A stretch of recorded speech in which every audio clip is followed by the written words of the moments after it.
Hi, everybody. I think this is live. I don't know when this goes live. I watched the part of one of the videos back. I don't often watch my videos back, but I watched one of them back, and I saw me just sitting there for seconds because I just be so confused now when it actually starts. But hi, everyone. Hello. The hawk is at the bottom of the animal spirits deck. I'm using the Kims today. So the Kims are the three Kim Crans decks. There's the Wild Unknown Tarot, the Wild Unknown Animal Spirits, and the Wild Unknown Archetypes.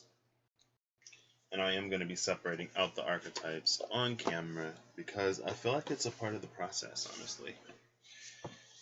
Um, so, like, even when I lay out all the cards in that grand formation, the part where I pull all of the ones back that aren't supposed to be there, that's also part of the process. Um, okay, yeah, these do have reversals.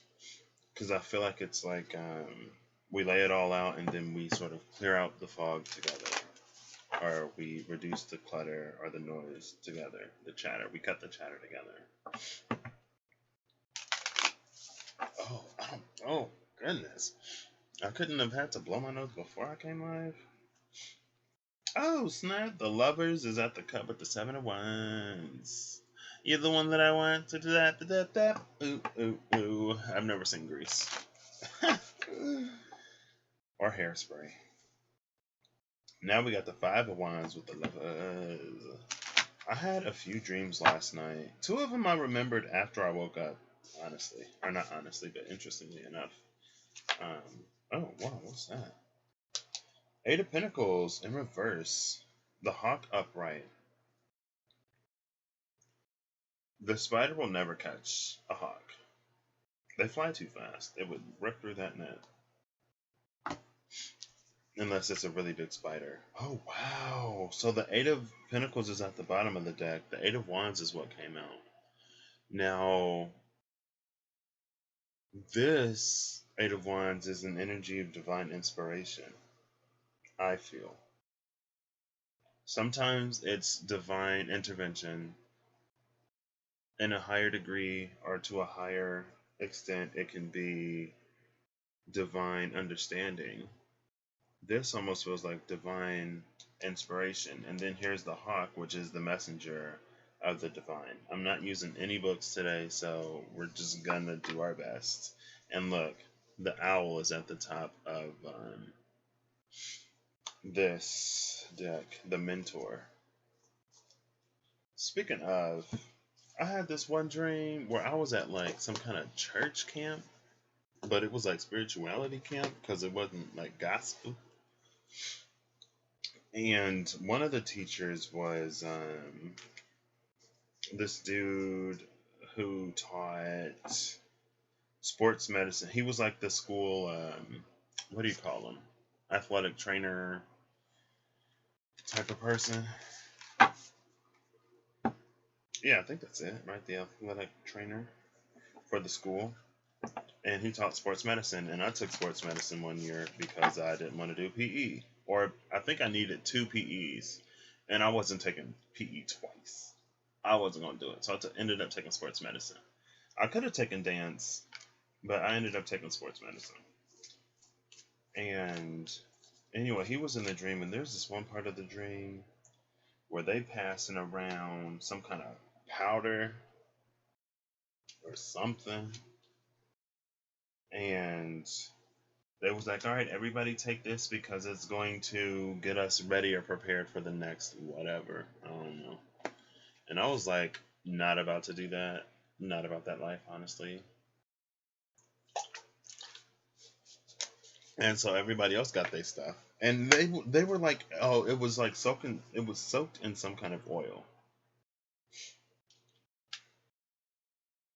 And they were like, so take the powder and put it on your tongue. And then it'll release the oil onto your tongue. I'm not doing the last 8 today. I'm only doing the part of self, the setting, and the object. The phase of life is getting left behind today, or left to the side today. And so they got to me, and I was like, I ain't taking that. And so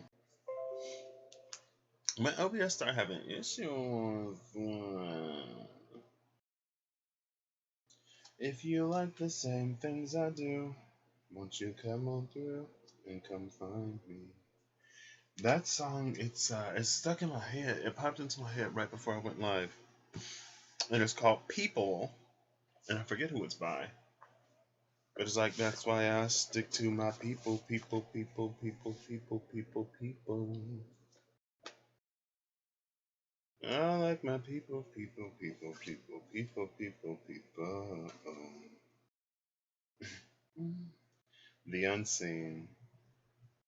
You can't see me, cause I'm a ninja, ninja. Y'all remember that from Nika Higa back in the day? So I'm like, I ain't gonna do this. And then the dude come back, and I'm like, so like, do I need to pack up my stuff or something? Because I will go home before I do this. I'm not participating in this. And he was like, oh, it's necessary for the next whatever. And this is the part where the fire invaded my dreams.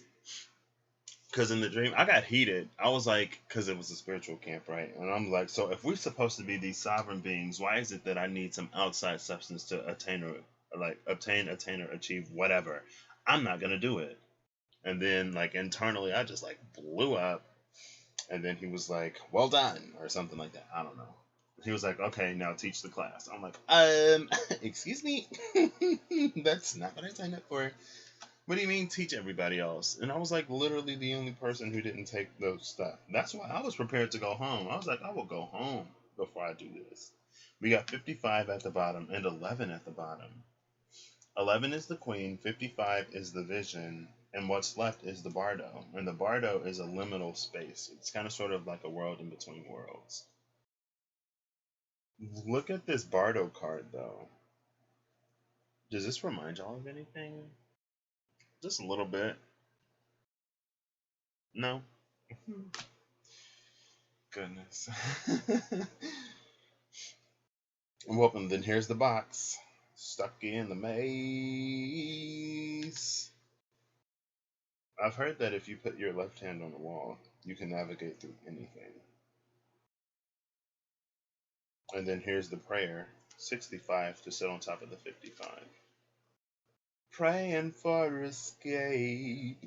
And then there's arrows. The power alive. And then the lover is right behind arrows. So the bardo is the box, being trapped in this in-between space, maybe not knowing how to navigate out of it, and then the prayer comes down on top of the vision. Maybe not knowing how to get to what it was. It's like there's a prayer and then the vision and then the prayer. Oh, hold up, wait. Oh, it's 12:33 because I saw 3:33 right there. And then I was like, oh snap, is it 12:34? Oh well, we'll miss 12:34 today. That's fine. And so now it's like someone's trapped in this box. And again, first it was the unseen. No, first it was the queen. And with the queen, there is an element of. Someone was just talking about the queens. She was like, the queens are yin energy, but they're cardinal. Whereas the kings are yang energy, but they're fixed. And she was like, the queen. Okay, so maybe somebody was in their emotions a little bit. And not knowing how to. Honestly, just not knowing how to compromise, or not knowing if it were safe to. With the queen, the bardo, and the vision, that's someone who got a vision of their or someone who came to understand their power but wasn't yet living it, right?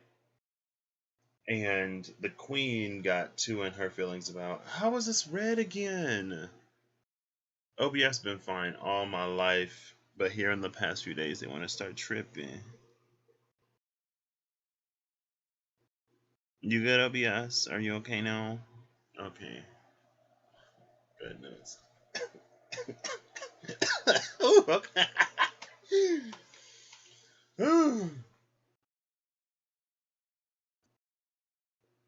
So they got a little bit ahead of themselves, this queen. Like, how dare you? I am royalty out of my court. You know who that queen is? It was a long time ago.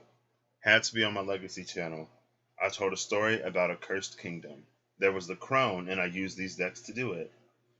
There was a crone who approached this princess's wedding with a pebble, with a stone. And the stone was her gift to the queen. The queen, well, she was going to be the queen after she got crowned or whatever. I don't know how the succession of thrones works.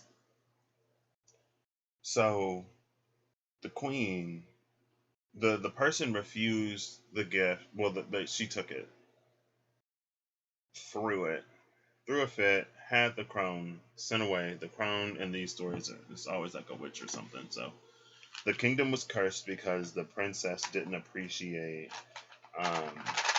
the stone. Right? So as soon as she throws the stone and throws the crown out of the castle, the kingdom is cursed. So she knows that something is up with the stone. So she saves the stone. The now queen has a daughter who's to get married soon. Right? The people in their subjects didn't like let me do the synopsis and not run through the full story again.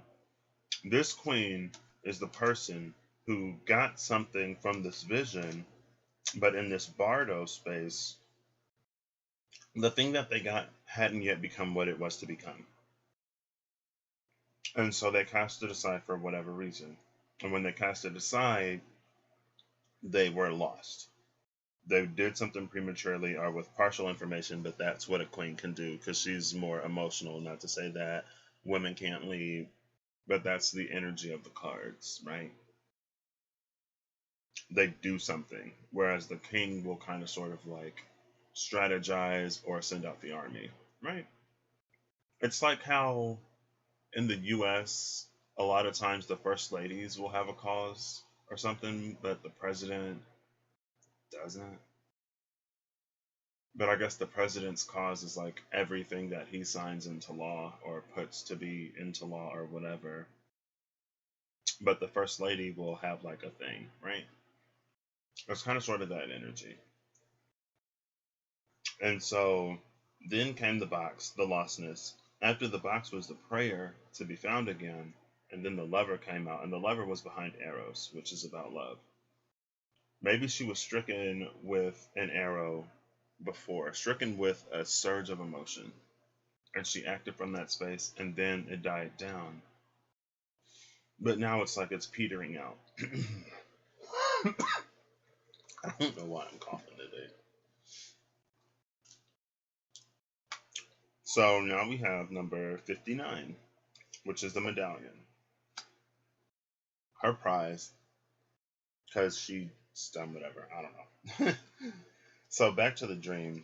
I'm snapping. I'm like, I ain't doing this. It doesn't make sense to me for this was 42.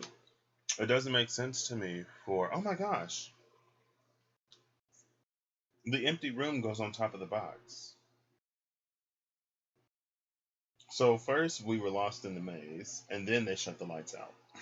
And we're like, huh, we were lost when it was light outside. Now it's dark. How would we ever? You create your own way out with that creator. Sitting on top of the lover, that's the power of the heart and the power of love to navigate us through any and all obstacles. It's quite gorgeous, really. So in the dream, I'm like, I'm not doing this. I'd rather go home. I don't know what y'all been doing to this mess, and it don't make sense to me. If we teaching all this, it's like, okay, now give your power to this thing outside of you, so you can get the power inside. I'm like, I'm good. I'll pass. And so then he's like, so he tells me to like, he puts me center stage or puts me on blast in front of the class. And he was like, okay, Patrick, now But what he put me in charge of was interpreting dreams. Interestingly enough, he was like, if you need a dream interpreted, go to Patrick. And I've had so many dreams where I'm literally in class with everybody else, and the teacher will be like, if you have any questions, go to Patrick. I'm like, you're the teacher. What are you getting paid for? And these teachers like, we don't get paid. This is volunteer work. Well, there's the king. And we just saw the queen. Now the king is coming out, and agape, that unconditional love, is coming out right behind the king. And behind that is the mystic. So the crone approached the queen, and the mystic, I guess, the mystic warrior. Oh, snap. Number 10 and 21. The mystic warrior. Maybe that's what the king becomes because of that agape unconditional love. And the lover came out, no, Eros came out after the queen. And then the lover was behind Eros. But agape came out with the king. So it's like it was maybe a little more carnal for the queen, but it was a little truer for the king, weirdly enough. But after her body sort of acclimated to whatever Cupid shot her with, now she's beginning to discover what it is, right? Maybe she thought she was irrational before. But the mystic warrior is behind this king, or behind the agape that was behind the king. And then there's that forest right after. Now that forest has been the subject of discussion multiple times. That's where we are. That's where we are, more or less. And then the temple, the forest temple, which is where you find Saria, or whatever her name is, on Ocarina of Time? Question mark.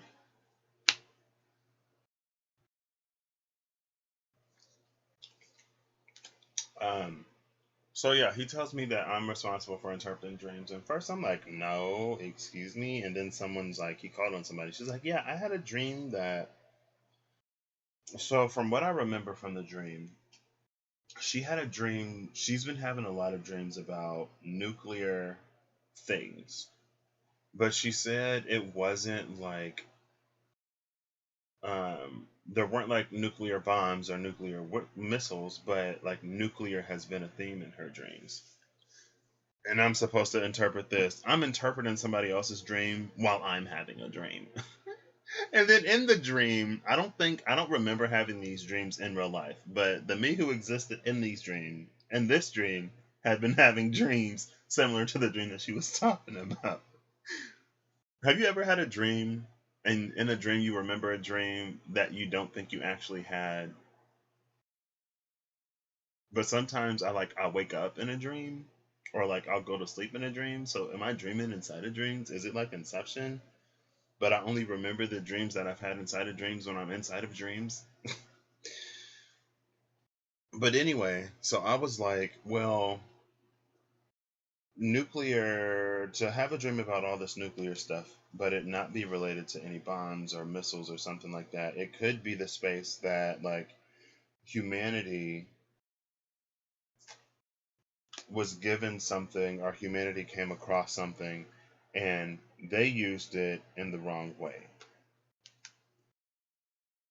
They used something, but there was a divine intention behind this, or there are other things that could have been done with this that would further humanity, that would grow humanity, but instead we chose to weaponize it. So the fact that you dreamt about the nuclear stuff, but you didn't dream about the warfare and the bombs and the destruction, means that it is time for us to reclaim something that has been misused. Or at least that's where I would start. And that's what I said. And she was like, oh my gosh. And then some girl next to me was like, I'm like a healer or something, and I've been trying to heal this person that I don't like, but it doesn't work. So is it like, do bad people not get healed or something like that? And then when she asked me that question, what immediately came to mind is something that actually came to my mind the other day, yesterday, because of a video I watched, but I didn't comment below um, what it was. But I watched the last few episodes of One Piece lately, and there was something, he's trying to master this new technique, and there's this guy who shows it to him. And he's like, energy doesn't flow to an angry fist. And the guy is like, why can't I do this? And he's getting frustrated and stuff. And he's telling the boy how to do it, but the boy is too riled up to listen. He ain't hearing nothing. And he's like, energy doesn't flow to an angry fist. And so that's what I wanted to tell her. It was like, if you have something, if you're still holding on to some resentment or to some heavy feelings towards this person, and you're finding that your workings aren't working on them, it's because there's still this resentment, there's still this heavy emotion there. And where we have these heavy negative emotions, energy can't freely flow there. Or the energy the energy for healing, and the energy for life giving, and the energy for protecting, and the energy for this stuff and for that stuff, it can't freely flow there. And I woke up before I even answered that question, but that's what came to my mind. And then I woke up. I was like, that ain't even about a dream. They're trying to ask me anything, and now the teacher's just kicking back, sitting back, taking it easy while I'm I'm like, ugh. But I did just say, I think I want to start teaching in dreams, didn't I? But when I'm asked to teach in dreams, I'm like, ugh, I'm over it. I'm not the teacher. But it was interesting. And we're almost done. Excuse me. Ooh, the mirror. The mother, the mirror, and the maiden. I haven't seen that Chrome yet. We got the mother and the maiden. The mother, the maiden, and the self. Ooh. And then the comic. And then the destroyer. And then the tear, or the tear. It's a tear. And then the cave. But yeah, it was a really interesting dream. Oh my gosh. Ooh.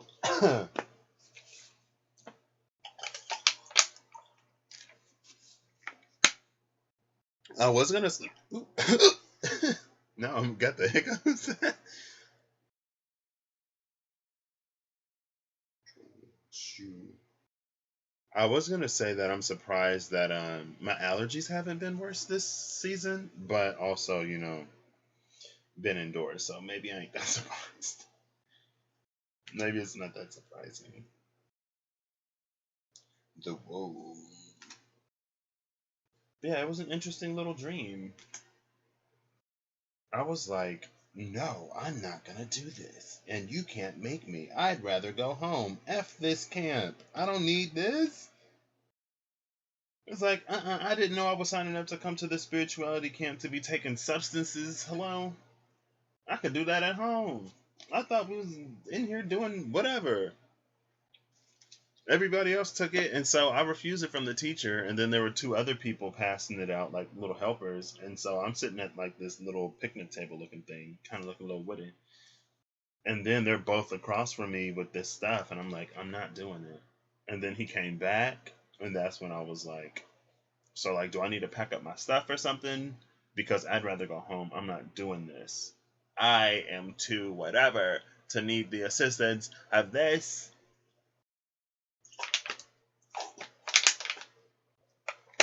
Or is all of that stuff that you're telling me just a myth? I don't know. Okay, so this is how this is going to work. We're going to get a person, place, thing. We're going to get an animal. And then we're going to get maybe 2 cards for each.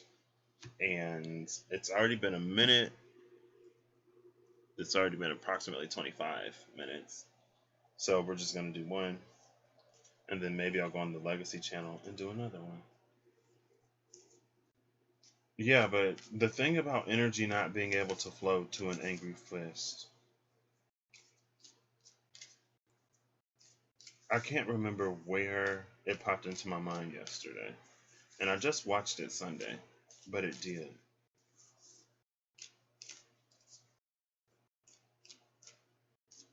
What are those synchronicities? Okay. And we'll cut it right here. And we'll see what that's all about. Again, no books today, so we'll figure it out. I woke up like really early this morning.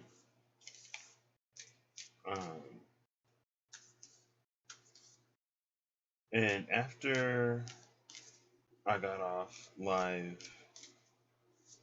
yesterday, it felt like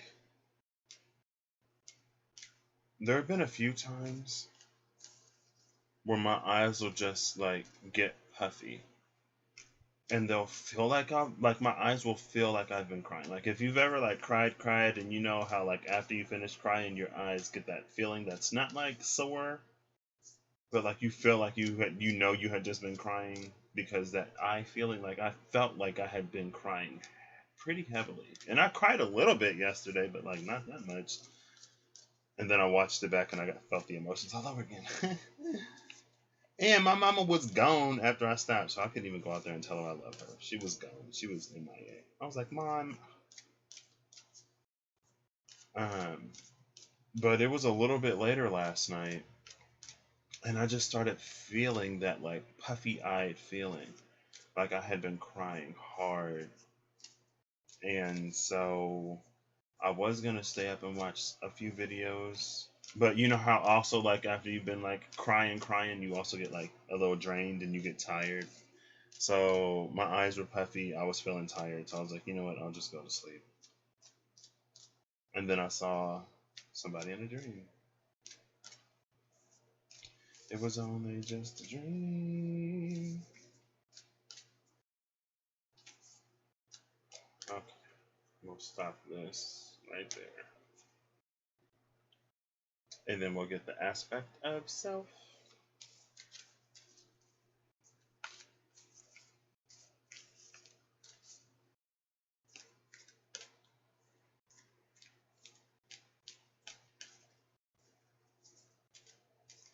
And I've only felt that a few times before, not extremely frequently. When I legitimately have to ask myself, like, have I been crying? Because my eyes feel like I have been. And then I start to get tired. I'm like, okay, well, somebody out there crying, I guess.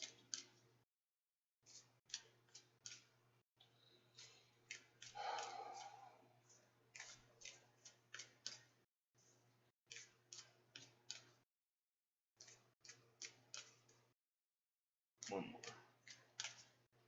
There we go. So we got all this. Now let's set this down here.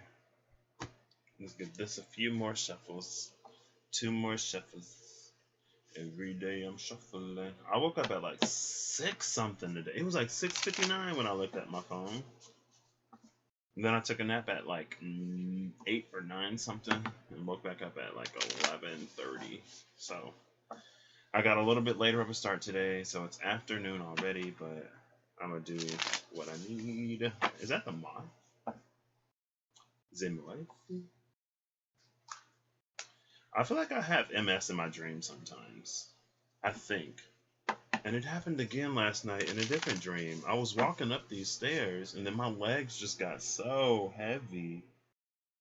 And so I started walking slower and I was like a few steps away from the top. I had just picked up some food too, and then I was walking upstairs. I think I was in the Union back at school, and then I jotted the dream down in my dream map and went, because it capitalized Union. I was like, oh snap. So I was almost all the way up the stairs. The peacock almost sort of flipped over, but then my legs got really heavy. and it kind of hurt to keep moving them. And there was nobody on the stairs until I got almost to the top, and then like either way. So then there was somebody behind me catching up to me, and then there was somebody on the other side just standing at the top of the stairs, and I guess I was close enough. I was trying to like tell the person to walk around me because I was like, sorry, but I can't move. And I was like, go around, but there was somebody on the other side just standing there, so the person couldn't just go around. So I had to muster up the strength, the whatever, to just walk up those last few stairs. Bottom of the deck is the camel, and it's interesting because the camel was at the top of the deck when I pulled these cards out. Now it shows back up at the bottom.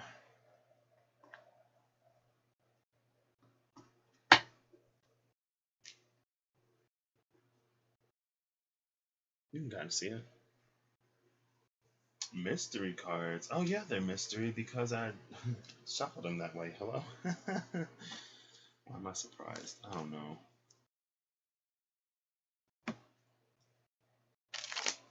Oh, that did not. There we go.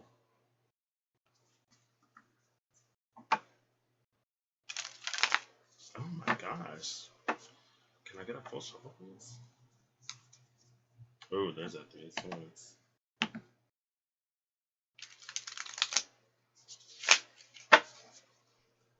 More or less. I really can't remember. Oh, snap. Now the 2 of cups. Bye-bye, 3 of swords. And this 8 of wands never left the bottom. Oh, now the 4 of wands. Okay, so the 3 of swords into the 2 of cups into the 4 of wands. That's good enough. King of swords. Father of swords. Why not? Okay, we'll want 2 for each of these, and we'll start at the end. So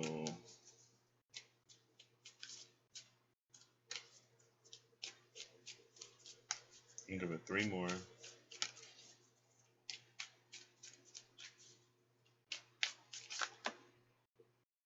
That's a whole bunch. This will clarify these too.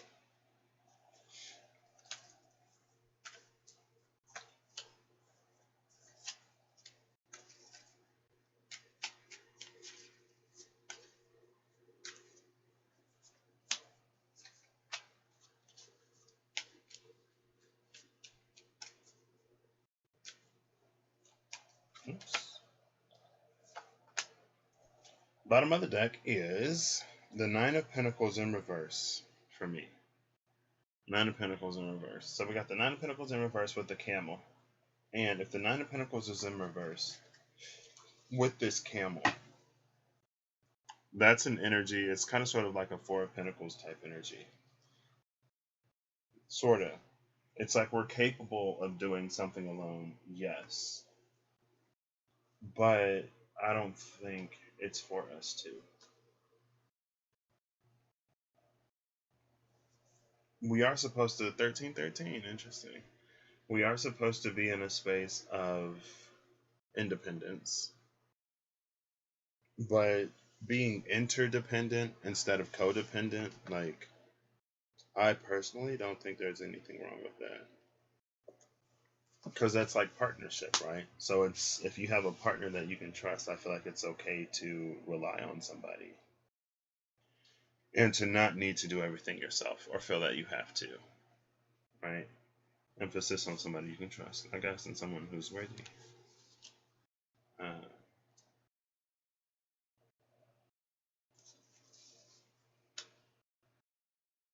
Yeah. So again, 9 of Pentacles in reverse. It's like we've been strong and independent for a while. It's like we can do it, okay? There is much, or maybe it's speaking also with the camel to something that we were learning in a space of separation or independence. We were learning how to stand on our own, and we were learning our self-worth, and more so, not more so, but also just like learning who we are more as an individual to a more whole degree before we define ourselves in the space of being with someone else. And that's how we can be interdependent. When we know who we are, then we're not overly dependent on someone else to define us or to be a part of our definition. What? There's 3 animals? I thought there were only 2. We got a whole gosh darn zoo. All right, work. Well, we'll do those 2 animals and then we'll do these 2 together then. Who is them? That better not be no predator and prey. All right, where do y'all want to start? The setting? Okay. The castle. I literally just saw the castle. The castle was out with the last. It was like behind whatever was at the top of the deck. What was at the top? It might have actually been the castle.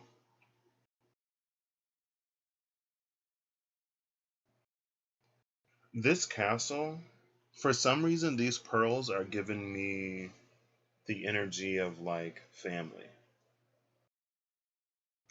And look at this. The 10 of Wands is behind this 9 of Pentacles in reverse. Y'all see the similarities between those? The feathers and the pearls. Someone may need to, or may be in the space of sort of defying family a little bit. Maybe going after something, choosing a path that others may not necessarily see the validity in. And it may be choosing that path because of love with this rose here.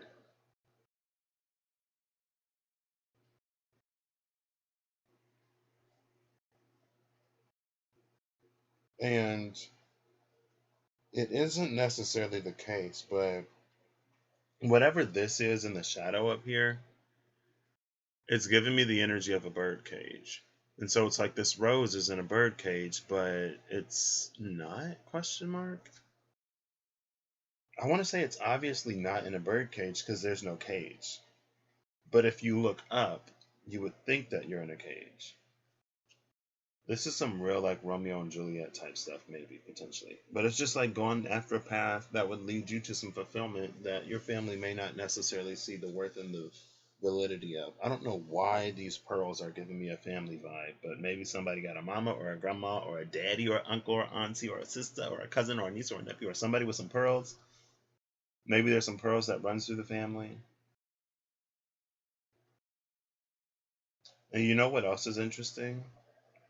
These pearls, there's the rose trapped inside, and then there's the green outside. The pink and the green are 2 colors that represent the heart space. I've heard recently that the pink is like the higher heart and the green is the lower heart. But these pearls, this family, or it could be whatever, maybe it could be just like wealth and finances and a money mentality that keeps us from having these more open hearts, but it's dark inside.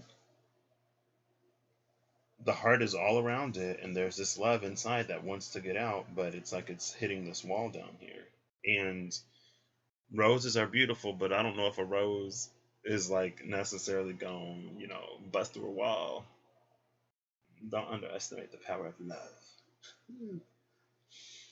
The cards we have clarifying it, yeah, it's the 2 of Wands and the Empress in reverse.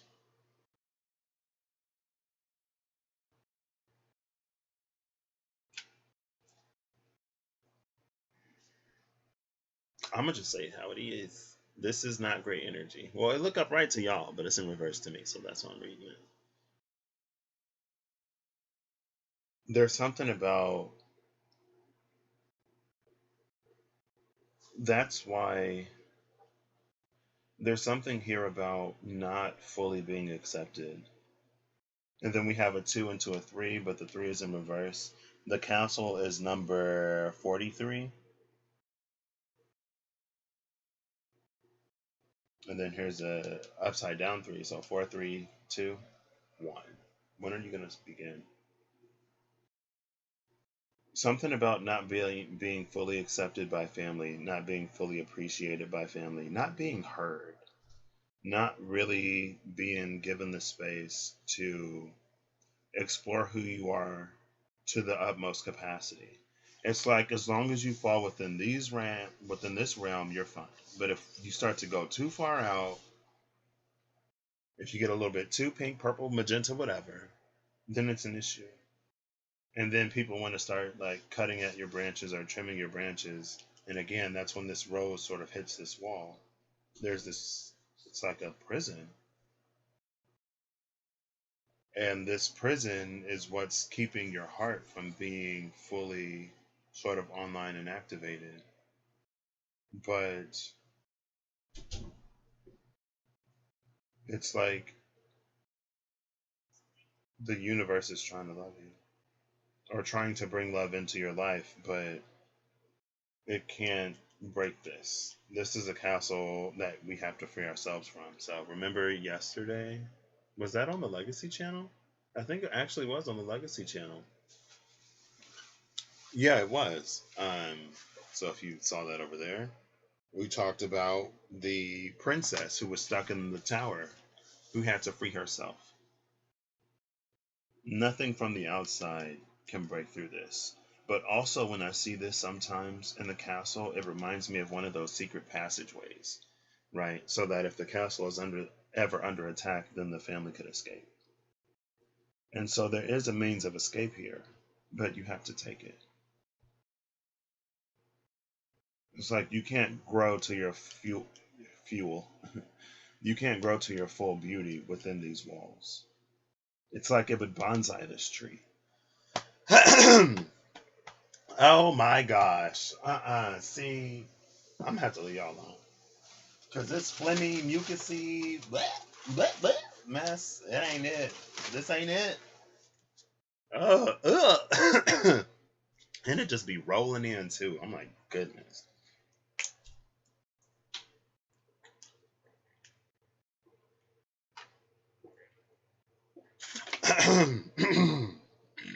Excuse me. Let me not do too much because then I'll end up scratching my throat. Okay, I think I'm good now.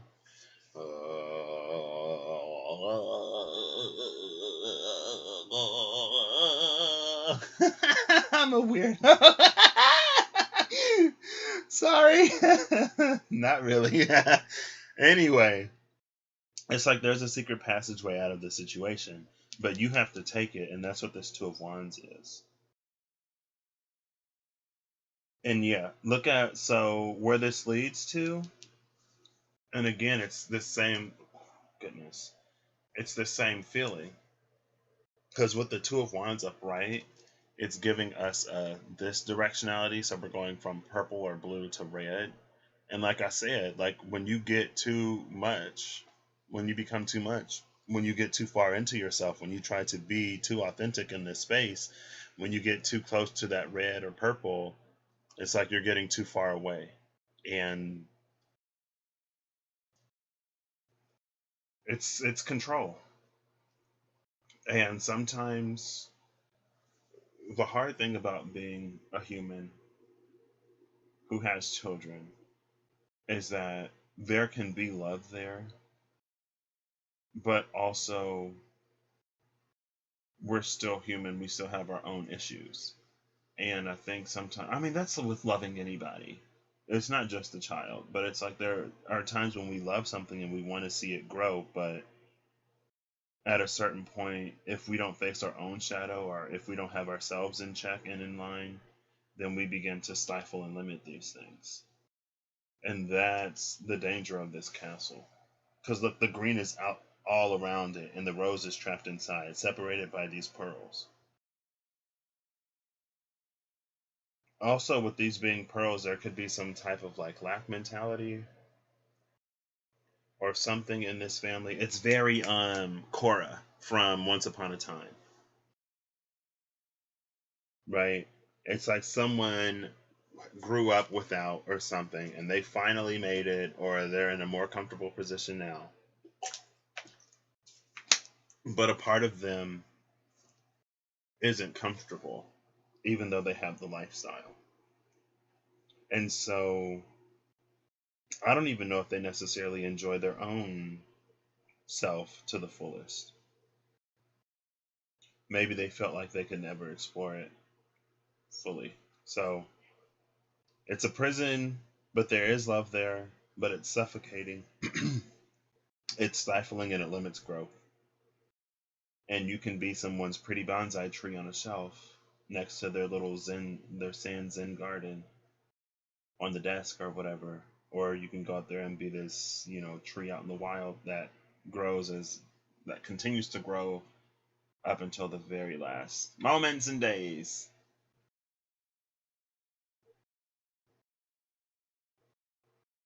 So now let's go to the self, the unseen. Oh my gosh. So that's confirmation that it's telling me. And look, it's like this unseen, it's crying these tears from the heart. That's why they're like green and a little bit of yellow, right? So the yellow in there is that solar plexus. And again, I talked about the solar plexus yesterday, I believe, somewhere.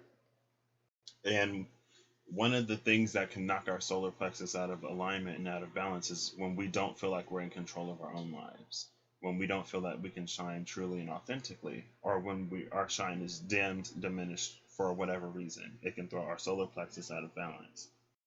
And so there's a lack of control, but then there's this also like these tears that flow from the heart because it all exists outside of the confines of this. And this isn't only a prison, there is love here. And so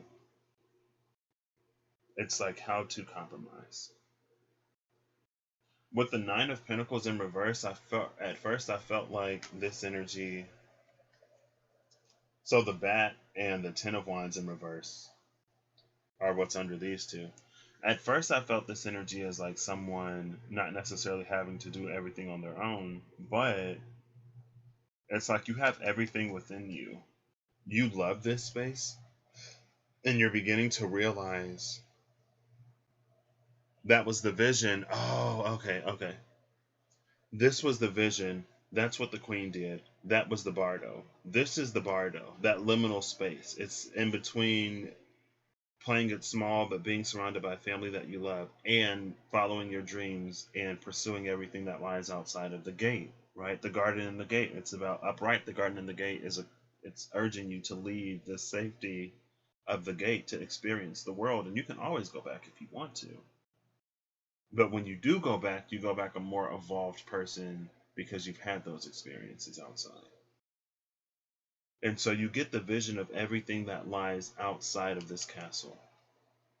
But this princess, who is not yet the queen, can't define the current reigning queen's orders because she knows she's in line to become the next queen. And that Bardo was like this space of falling in line and pursuing whatever your heart is telling you to do. And then the prayer came out on top of the vision. The box came out on top of the Bardo.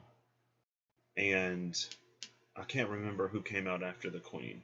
The lover. The lover came out after the queen. So the box is when this castle becomes a prison, because that princess isn't following her path, isn't following her truest desires. She's sacrificing that for the comfort, for the comfort of everyone else in the castle.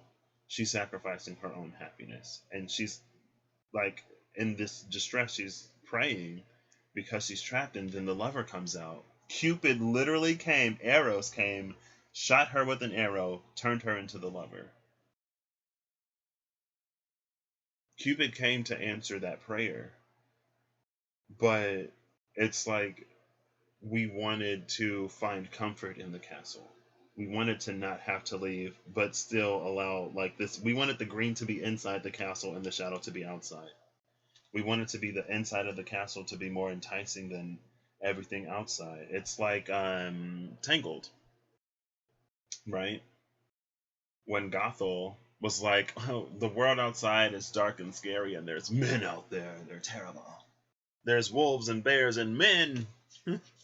Stay in the castle. Everything you need is here, darling.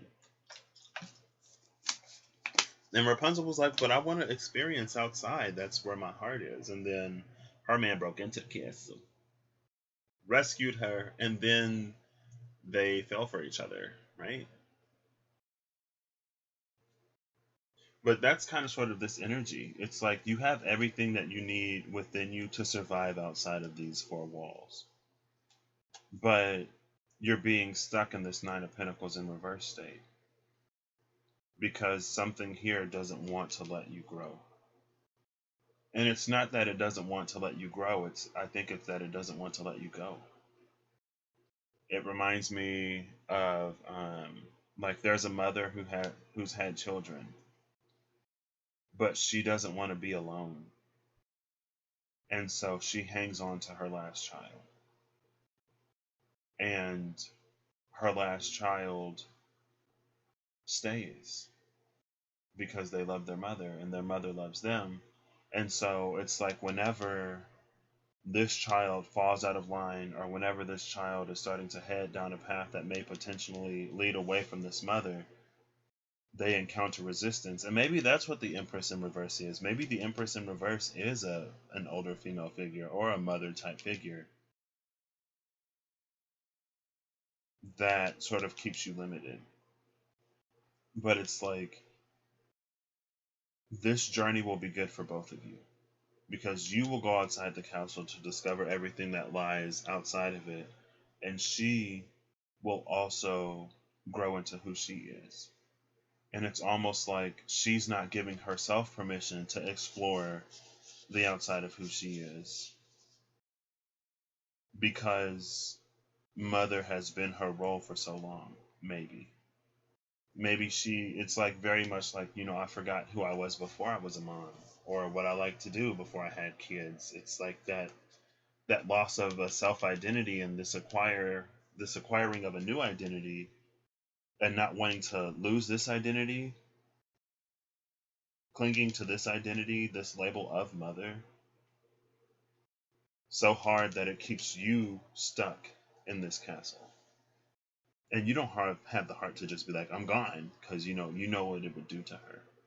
And you love her, and she loves you, but it's like baby birds got to leave the nest at some point. They don't have to, but you're a baby bird. Like, look, Nine of Pentacles in reverse. It's the nest in reverse. Look, it's dark inside of the nest. You got all those 9 pentacles in there, but it's dark and it's so much lighter outside of the nest. You have this little rose inside the castle and all these pearls that line the wall, but all of the beauty, all of the green is outside. It's dark on the inside. And that's this. It's like there's something within you, like you're begging to see the unseen. You're begging to experience what has yet been unknown. And you've been doing all of this work and all of this healing to increase your ability to survive out there. And then with this bat, it's like under the bat is the swan, which is the lover. We're gonna pull her and then we'll stop. Well, we'll pull this one too. I'll never stop. I'll never stop. And then the vulture is behind these two. Okay, so I'm not gonna actually pull the vulture card. I'm just gonna show you, okay? Because then that way I'll stop. So the vulture is a carry-on type thing, right? It eats dead stuff so that dead stuff doesn't pile up in the world. It's a decomposer. It helps with the transformative process. We could call it a guardian of transformation because it is a bird, and birds are tied to divine realms. And then here's another bird. It's the swan and the bunny. I'm a bunny. Who are you calling a rodent? What was it on Hercules? I'm a bunny. And his friend. Like the gopher or the squirrel or something. I should know that, but I can't remember. The swan is the lover. The swan is what the queen turned into after she was struck by Cupid's arrow. Cupid was the god that was responsible for answering her prayer because what she was asking for fell within his realm. And it's almost like the vision expanded after a certain point in time. It's like at the Bardo, at the liminal space, there was like this portal or this mirror that you saw this life. It was a window, actually, but it looked like a magic mirror. It looked like a portal where you saw happiness and abundance and love and this life that you don't experience inside the castle. You thought it was a portal of what could be in the future, right? and it made your heart swell to the point where you wanted to break loose, but you got a little too close to the danger zone, the red zone, and then that's when this Empress in reverse energy trimmed the edges a little bit to cut out the colorful bits and just leave the bland white stuff. And it's not bland, it's like bleached. Everything has been like stripped out of it, right? All of the nutrients, all of the good stuff is stripped outside or stripped away. And it's all migrated to the edges, and if you don't venture far enough to get to the edge, you'll never experience it. And we've never experienced it because when you grow too much, it gets trimmed. We trim the hedges, trim the tree, trim the bush. And so you walk away from that portal, the Bardo. You go back to your prison. That's when the prayer comes to find happiness inside of the castle, or to find you just ask to be happy, right? Cupid arrows answers that, shoots an arrow at you, and then that queen becomes, or that princess in waiting to be queen under the subject of the current queen, comes into the swan energy that has wings, that's ready to just like fly out of this thing, fly out of this piece at any moment.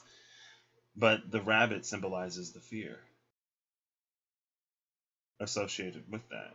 And again, that's sort of why we have the vulture standing guard at the bottom of the deck, ushering in this transformation. But the vulture can't do its job until you do your job of leaving the burrow, of leaving the castle.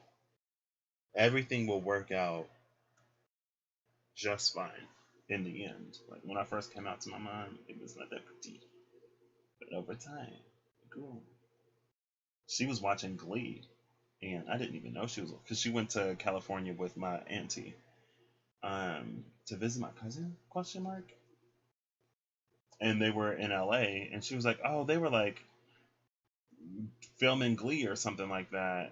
And we were like stopping by, and I was like, Glee? What? I didn't even know you watched Glee. I didn't think you would watch Glee because of the homosexuals. And apparently she started watching Glee. So she was doing her stuff, and I didn't even know she was doing her stuff. And then our relationship got back on track, right? It was an adjustment for the both of us. And that's the thing about the Empress in reverse energy again. It's like it'll be an adjustment for the both of you. But you can't allow that fear to sort of keep you stuck. And so after a certain point, you realize that that was no magic mirror, that was no portal of mystic origin, it was a window. And that window was everything that's literally right outside the castle as soon as you step out into it. Like, look at all this green. Green is associated with the heart, but it's also associated with spring and new life and vitality and fertility and stuff like that. And so it's like, again, both of these at night, maybe you're gonna just like take off at night. Maybe you'll just disappear in the dead of the night. With that bat, it's like preparing to fly by night. It's being in preparation with the camel, having everything inside of you to go. And it's almost like before you go through with this escape plan, you want to be sure that you'll be caught on the other side. Not caught as in captured. You want to be sure that everything that was outside the window the first time you looked outside of it is still out there. You haven't looked out the window because Gothel saw that you were looking out the window and she knew what the outside world was doing to you, so she boarded up all the windows. I ain't trying to call nobody Mama Gothel.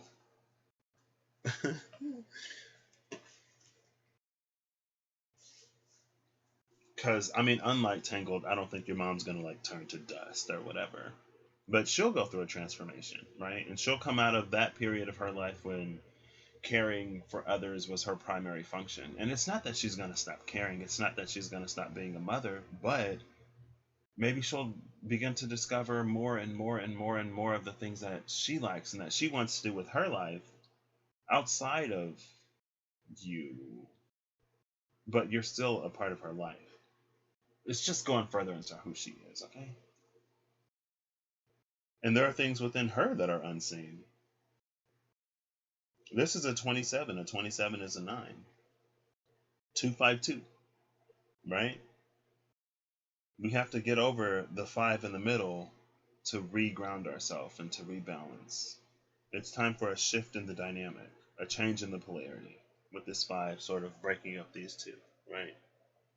It's like there is a force stability to be had, but this 5 comes right down in the middle and interjects itself. I ain't gonna break my fingers trying to, tell y'all. But now this 4 that you can have is split between a 2 and a 2. So now over here, you know what you don't want. Now over here, you know what it is that you want to go towards, and there's this change, this 5 in between that needs to happen. And then here's another 5 between a 1 and a 3. What is this? 69 or 63. Both of these are 9s. The L is another 5. It's a 50. So we have the 1 and the 10 over here, and then we have 3 over here with that big old L sort of in between. You have to get over the 5. And that's why that vulture is sitting right behind fear. It's like, and the story of the rabbit in this deck is like the rabbit is so worried about getting eaten by the eagle that one day when flying overhead, the eagle hears a rabbit screaming about how an eagle is going to eat it, and the eagle didn't even really want rabbit that day until it heard the rabbit say how delicious rabbit would be. And then the eagle was like, okay, I'll try it. It's sort of a space of self-fulfilling prophecies of the not great kind, because we live in that state of fear.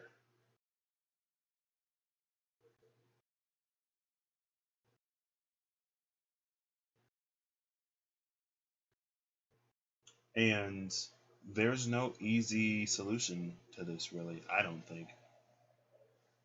Sometimes you just got to take the leap. Sometimes you just got to do it. Sometimes you just got to go. Or maybe it is, over time preparing with that mother. Maybe it is just like, maybe helping her find things that she likes, right? Talking to her and just be like, if I weren't here, what would you be doing right now?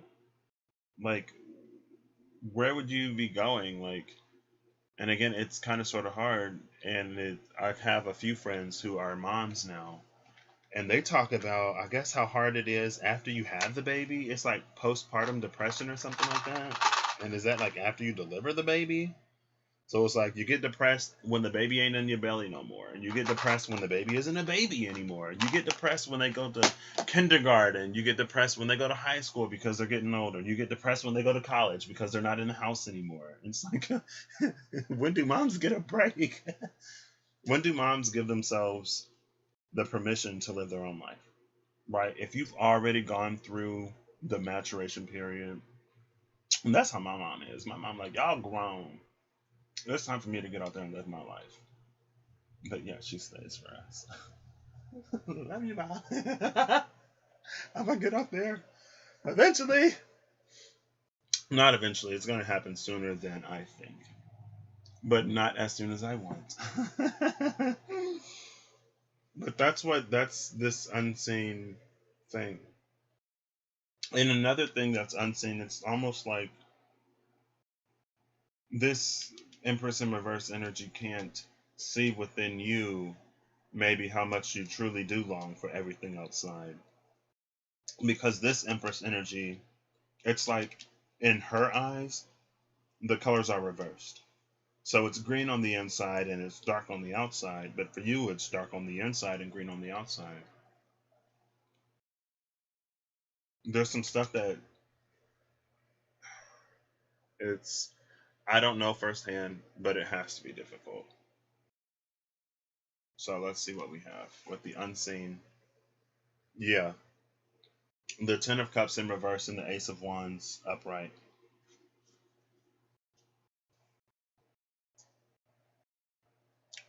Can't see how much you may really want to go out and experience life and be free and do something with all of this passion and creativity that you have within you. And the Empress, an amazing card, nurturing, loving, kind, pregnant. Ten of Cups, amazing card. Nine of Pentacles, amazing, but they're all in reverse. What's upright on the table right now? The Wands. Ace of Wands and Two of Wands. That's 3 of Wands so far on the table. Everything that you were kind of sort of seeing out of the window, the fire that's already burning inside of you. And then you see a space where it can run free. There is also like leaving a tower isn't easy, right? Like escaping a tower isn't easy, right? It's not easy for the prince who has to do it to save the princess. It's not easy for the princess who has to do it to save herself. And it's almost like this Empress in reverse energy is taking the space of that gentleman who arrived to an empty castle. But because the castle was empty when he arrived there, he had to reevaluate his life and his purpose. Because until that moment, his purpose was go to the castle, save the princess. Shrek 2, right? And you see what his mama did to try to get him that happy ending instead of helping him figure out his own new happy ending. It's like, well, how can we steal theirs and make it yours?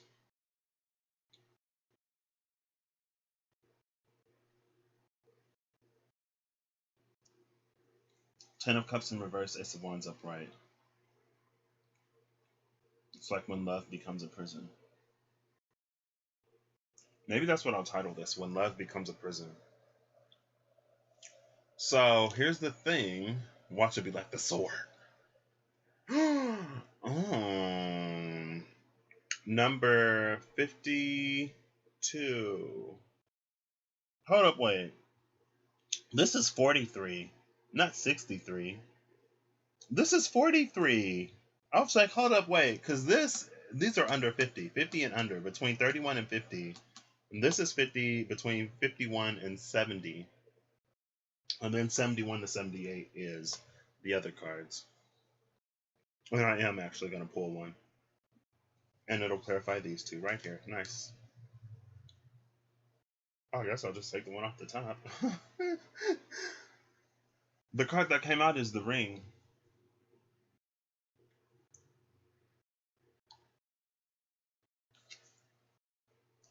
There are these deep greens.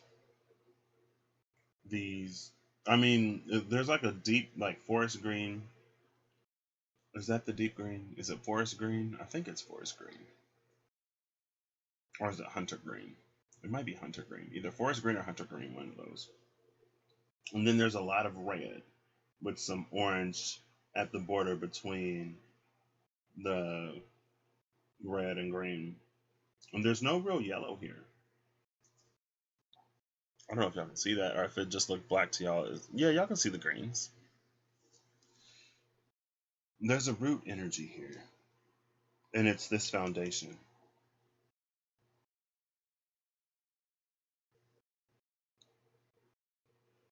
The ring speaks to commitment, but in this ring, someone may have like too many commitments, may have too big of a stake in too many situations, maybe playing too integral a role in too many people's lives. And it's not bad, but it's like these dependencies that keep you stuck in the castle. I mean, there are a lot of pearls here. And I say that because, like, this one ring is made up of many intertangled, intertwined rings. And they almost, some of them, this one looks like braided hair. That one could be like fish scales more so than snake scales. That one's a solid band. That one could be a little crocodile, snake, reptilian. But then at a certain point, it looks like it turns into the braided hair, but maybe not. Let me see if I can show y'all what I'm talking about. So look at all the different textures on those rings. And look at how intertwined they are. It's like one of those ring puzzles where you separate all the rings, and it's nearly impossible to do. It's choking whatever is on the inside. It's like it's about to tap out. This is really, really complicated. Because I feel like it's like you're the glue. You're the glue that holds people together. But at the same time, you need to live your own life. And you need to go after your own happiness. It's not fair to you to sacrifice all of that for everyone else around you. But you can't just leave either when you care about people and you know what you mean to them. Ooh, this is heavy. I did not expect this. Oh my gosh.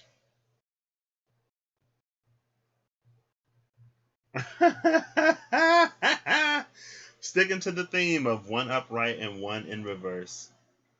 Overall, we have two of swords, a decision that needs to be made. But one of these is upright and one of these is in reverse. So it's like zero of swords. Maybe just so trapped in your own mind you don't even know. The mother of swords in reverse and the father of swords upright. Queen of swords in reverse, king of swords upright. I did not expect that. I did not expect that. Oh, well, talking about those commitments and being entangled in it.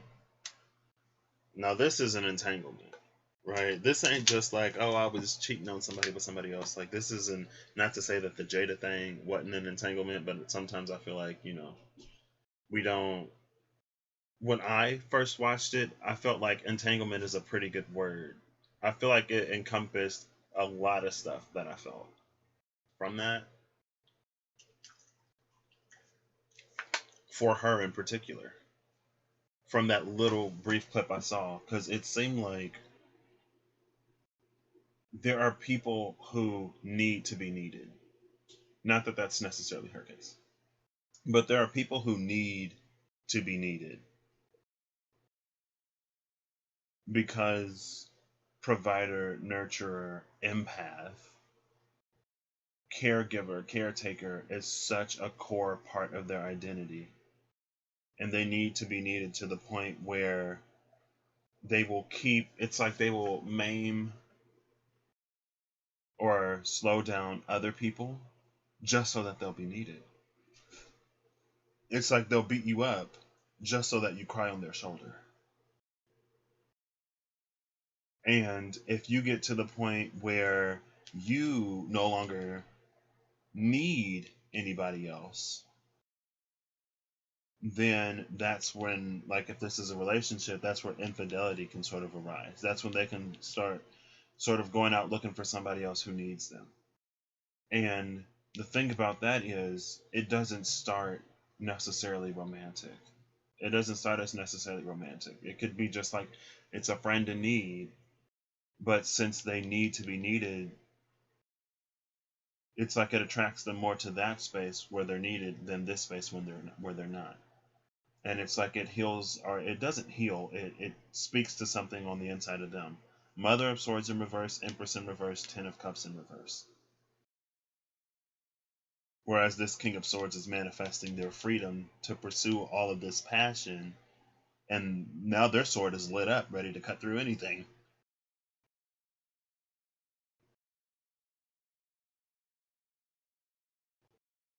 And what's also interesting, since this Mother of Swords is in reverse, now both of their swords are raised. If the Mother of Swords was upright, her sword would be down. Both of their swords are raised now.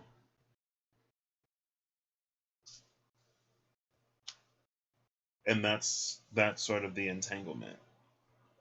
It's a personal entanglement that we sort of draw other people into. And that's why these rings are so tied upon each other.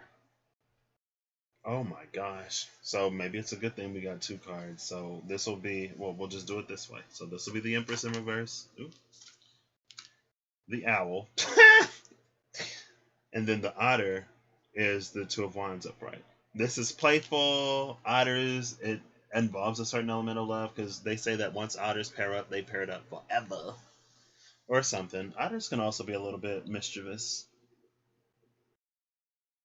And then the Owl is this Empress in reverse, who is the Queen of Swords in reverse. Look at where these cards are sitting. Empress in reverse, Mother of Swords in reverse, Owl. Ace of Wands upright, Two of Wands upright, the Otter.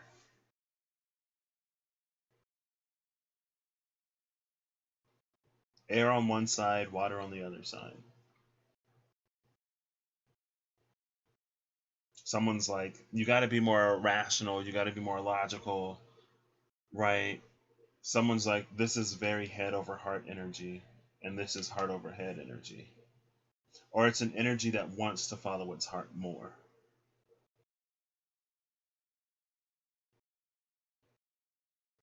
And I feel like this owl makes a very, very, very convincing argument because owls are a symbol of wisdom, right? Also related to Athena, the owl with the sword could be Pallas Athena or Minerva. She's a goddess associated with strategy when it comes to war. So this could be an energy that's pretty manipulative. But it's like, it's not necessarily bad intention because, again, it feels like there is love here. But like if this otter energy, it's almost like a child, and the child has explored everything in this castle, so it gets bored. And then this owl energy is like, oh, well, we can play make believe, we can do this game and that game, and I can get you anything you want, as long as you stay in the castle, anything you want, I will support you. And then this otter is like, well, I want what's outside. I want to see what's out there. I want something new. I want,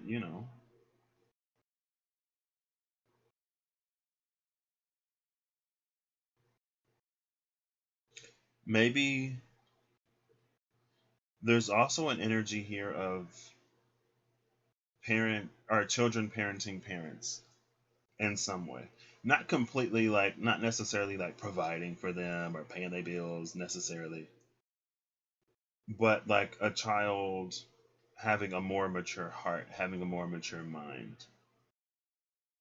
Or not even necessarily more mature, just helping. It's like when if your parents are older and you got to help them set up the internet or the Wi-Fi or something like that. It's like that energy. But it's like this empress has kept themselves small because of their past. And this otter is ready to experience more of the world. And so the otter is almost also teaching the owl to be a little bit more playful. The otter is like teaching the owl to be a little bit more adventurous. The otter is coming up with all of these creative ways to show this owl what lies beyond the castle gates. And it's not that this castle is going to be completely empty, but I think that's the way out of this. Or one of the ways, because I honestly don't know where you would even start. And something this personal, I don't even want to try to give people advice like, leave that empress, do this, do that, because it's like there is love here. But maybe this is, again, at first I thought this was like your energy, you being too tied up in other people. But I think this is also the other energy as well. On your side, I don't know if you necessarily need to be needed at this point because it is feeling like you are wanting to explore something brand new. But it may be a need to be needed on the owl side. And it's like this has been tangled for so long that the owl can't even remember what it was like before it was disentangled. It's like the owl has adjusted so much to this space that, and again, like that was the thing about the queens, right? It's like they're a little bit more rash because when they're led by a cause that they truly believe in, they don't necessarily sit on it, wait, observe, and strategize like the king will. They'll go out and they'll do something. This is that mother knows best type energy, but this time mother sword is in reverse. And the king energy will sit back, will watch, will strategize. I feel like the king would be the one that would listen to the otter. And the king would say, okay, let's go out and let's see if you're right.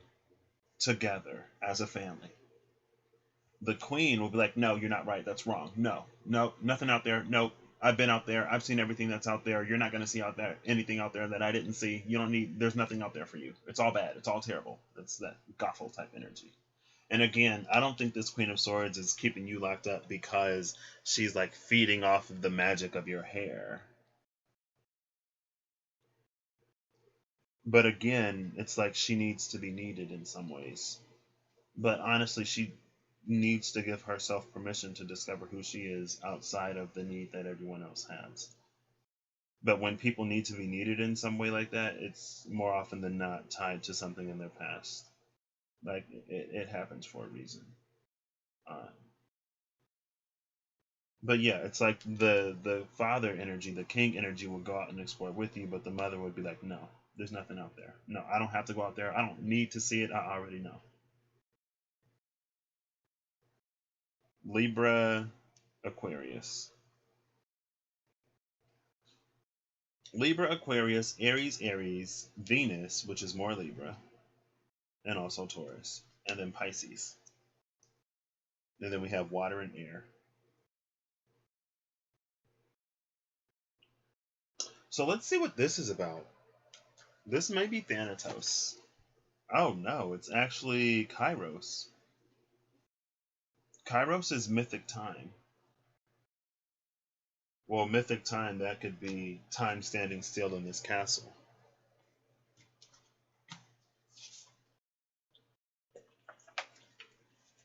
Because it limits growth and evolution and stuff like that. It's like this would be the type of house, not necessarily, but it would be the type of house where it's like everything in the house is from like the 40s, 50s, 60s, or 70s, right? Or there's just like this old vibe there, and it's like, well, why don't you get with the times? Not again, not like physically, but sort of like mentally, emotionally, or spiritually. There's a bit of a stagnation, because I think like to keep this fun and updated, it's like the castle would probably be not probably, but the castle could be state of the art to keep this otter sort of entertained, to keep the otter from being enticed from everything outside. Just like everything that you could ever want outside, we have inside. There's nothing outside that you would ever want or need. And this otter was like, well, I found this one magic window one day, and whatever I saw in that window ain't in this castle. So I don't know about that one. But the zebra came out with that lit third eye. I've been seeing lots of zebra messages lately. I even got this little tripod zebra from my mom. Hers were unicorns. I picked the black one. I was like, wait, mine isn't a unicorn? So I guess the non-black ones. No, there's a blue one too. That's not a unicorn. A darker blue one. But the teal one was a unicorn. The pink one is a unicorn, and the purple is a unicorn. Now she didn't have a purple one. There was a purple one in the store. Oh wow! And then we have Temperance with the heron here.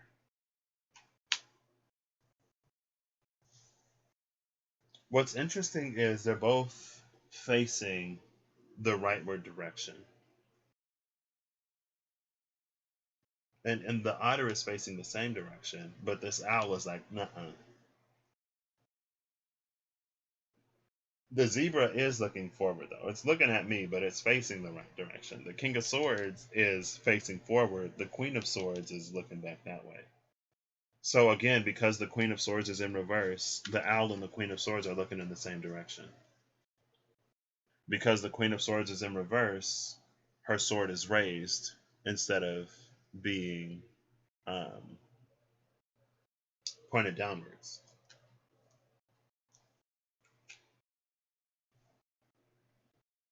It's like, trying to, it's like it's cutting all of this. Like I said right here, when it grows too close, when it gets too close to the colored part, it cuts the branches, it trims the hedges. And again, it's like this energy isn't malicious in and of itself, but you can't maim your little baby birdies just to keep them in the nest.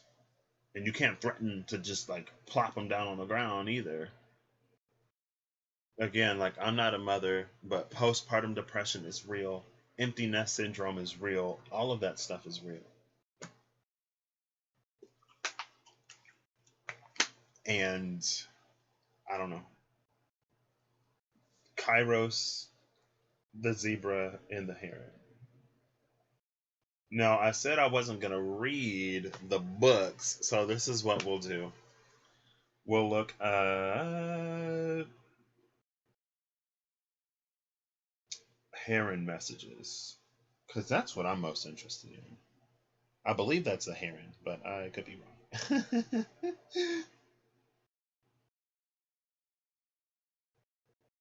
Heron spirit message, spirit guide, spirit animal, spirit message. We'll do spirit message. Hey, North American native tradition. The blue heron brings messages of self-determination, of self-reliance, that camel. They represent an ability to progress and evolve. The long, thin legs of the heron reflect that an individual doesn't need great, massive pillars to remain stable, but must be able to stand on one's own. And again, with this Nine of Pentacles energy in reverse, and because of this fear of an empty nest syndrome, it's almost like your legs have been made a little. It's like, I don't know, like there's this energy where you're overly dependent and overly reliant. And it's not misplaced, because it's like, I don't know if you've ever really been in a situation, or I don't know if you've ever really had an opportunity to discover how resourceful you can be if you need to be.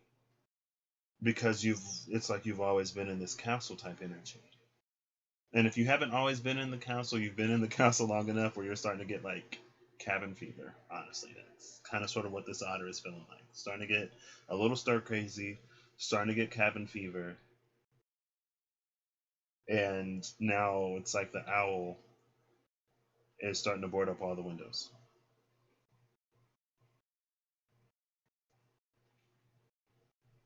I'm going to read that again. So the blue heron brings messages of self-determination and self-reliance. They represent an ability to progress and evolve. The long, thin legs of the heron reflect that an individual doesn't need great, massive pillars to remain stable, but must be able to stand on one's own. And it's a temperance energy here. It's about balancing the fire and the water. But fire, like there's 10 cups and 3 wands. And then there's like one sword upright and then another sword in reverse. So it's not like we can blow out the candle, because then it's like if we try to blow out the candle, then there's this other force that like keeps it lit. So these aren't doing anything for the situation really, right? Because if you don't blow something out, you can just feed it more oxygen, and if you just feed it more oxygen, it can make it worse, right? It's like, are you blowing out the candle or are you fanning the flames? So now let's look at the zebra. The zebra.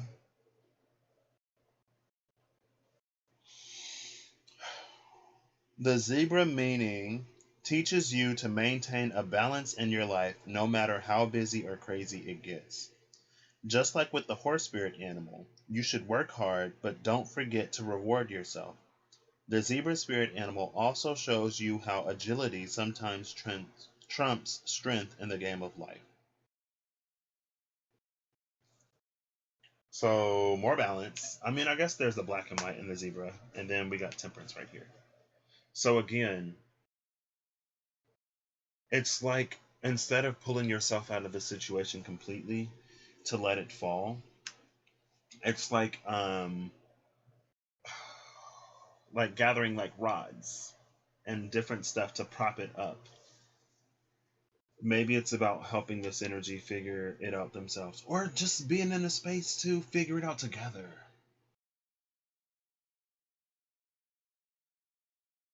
But being in a space to figure it out together would first mean getting this energy to be in a space to also, it's like trying to convince the mother of swords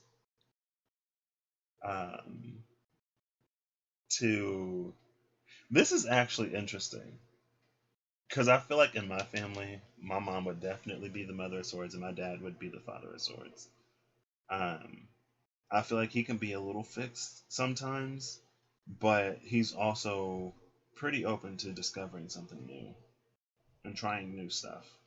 My mom's like, don't like it, don't want it, nope, not doing it, nope, But then she always like, hey Patrick, come try this. Patrick, do this with me. Patrick, like let's have this expanding experience together. But whenever I'm like, Mom, let's do this, let's do that, she's like, nope, nope, don't want it, don't like it, ain't gonna try it, nope.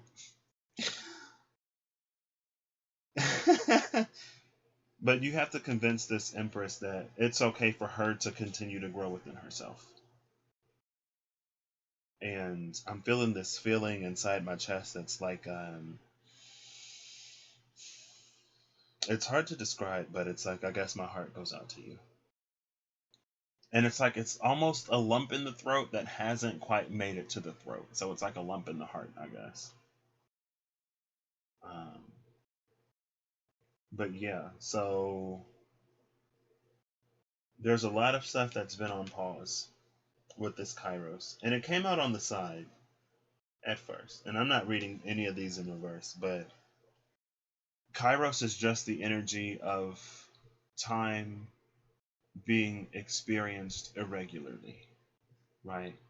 Whenever you're like, it doesn't feel like it's been X amount of time, that's Kairos, right? Right? Like, I can't believe it's only been 10 minutes. I thought it's been in like 3 hours, Kairos. I can't believe it's already been an hour. It feels like, literally minutes have passed because we're having so much fun. Kairos. It's mythic time, time outside of the construct. So it could also be like, so many years have progressed, but it doesn't feel like anything has changed here. That could be Kairos. Kairos could also be, I can't believe I've done all of this progression in such a short amount of time. And that's between the zebra and the heron, with the camel and the 9 of Pentacles again at the bottom of the deck. I feel like this pretty much mirrors this. The message of the heron is, you don't need mighty pillars. You just need to learn how to stand on your own 2 feet. And the zebra is all about balance and how agility sometimes trumps strength. Again, it's not necessarily about might. It's not necessarily about strength. It's about standing on your own and moving and progressing forward. And it's also about balance through temperance and with that zebra message. And it's about seeing the light and the dark, right? And that's one thing that I think I also feel that it's really important. Is like, you don't have to villainize this Empress energy or this Mother of Swords in reverse energy. You don't have to turn bitter or get angry. You can be understanding and you can be loving. And I would say, like, I can't tell any. Everyone has different parents, and their relationships are different with their parents. They're not all great. But if this is someone that, I don't know, I think there's a balanced way to do this. There's a way to go about. Y'all ain't hit the table. I almost. Well, Justice in reverse would have been one of the first cards. It's upright to y'all. Well, we'll take that one, I guess. Goodness. The 4 of Swords and the 5 of Cups, both upright. Hey, 2 cards upright. Look at that. And look, here we have a golden ball, which could be that it's in the space of the third eye, but the golden light could be a little solar plexus-y. Whereas on the zebra, it was like that little rainbow triangle type thing. But then the 5 of Cups also. And it was actually this way. It was the 4 of Swords first, and then the 5 of Cups. That's a 4 and a 5, which is a 9. The 45 is the man holding a heart in the Energy Oracle, and I know that because on the Legacy channel yesterday, at the end, it came out. And I was like, oh, another 9-10. A 45, 10. Or a 45, 9, and then a straight up 10, which is a 1.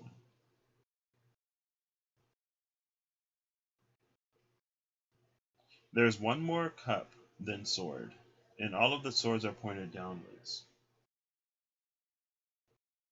None of the swords were pointed down here.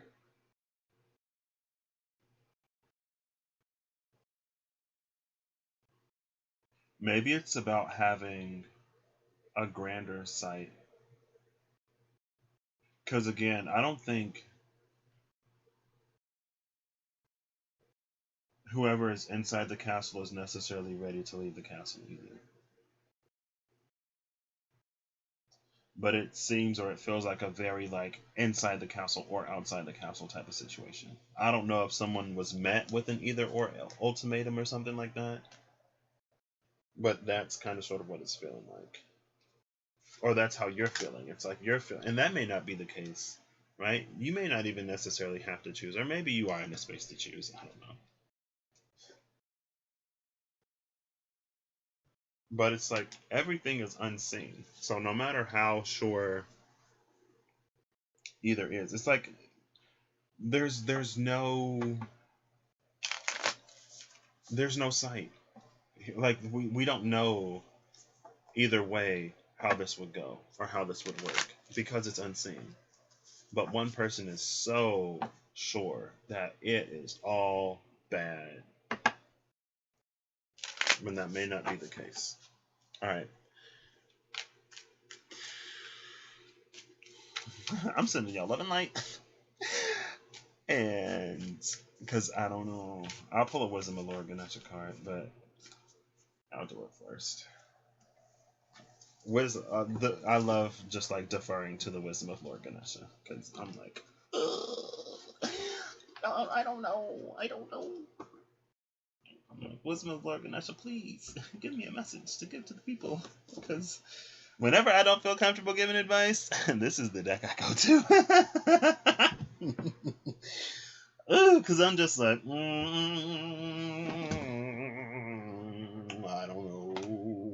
don't know. It's like whenever there's an area of something like heavy and I don't feel comfortable, I would say seek out a licensed professional. I ain't necessarily the biggest fan of giving out life advice.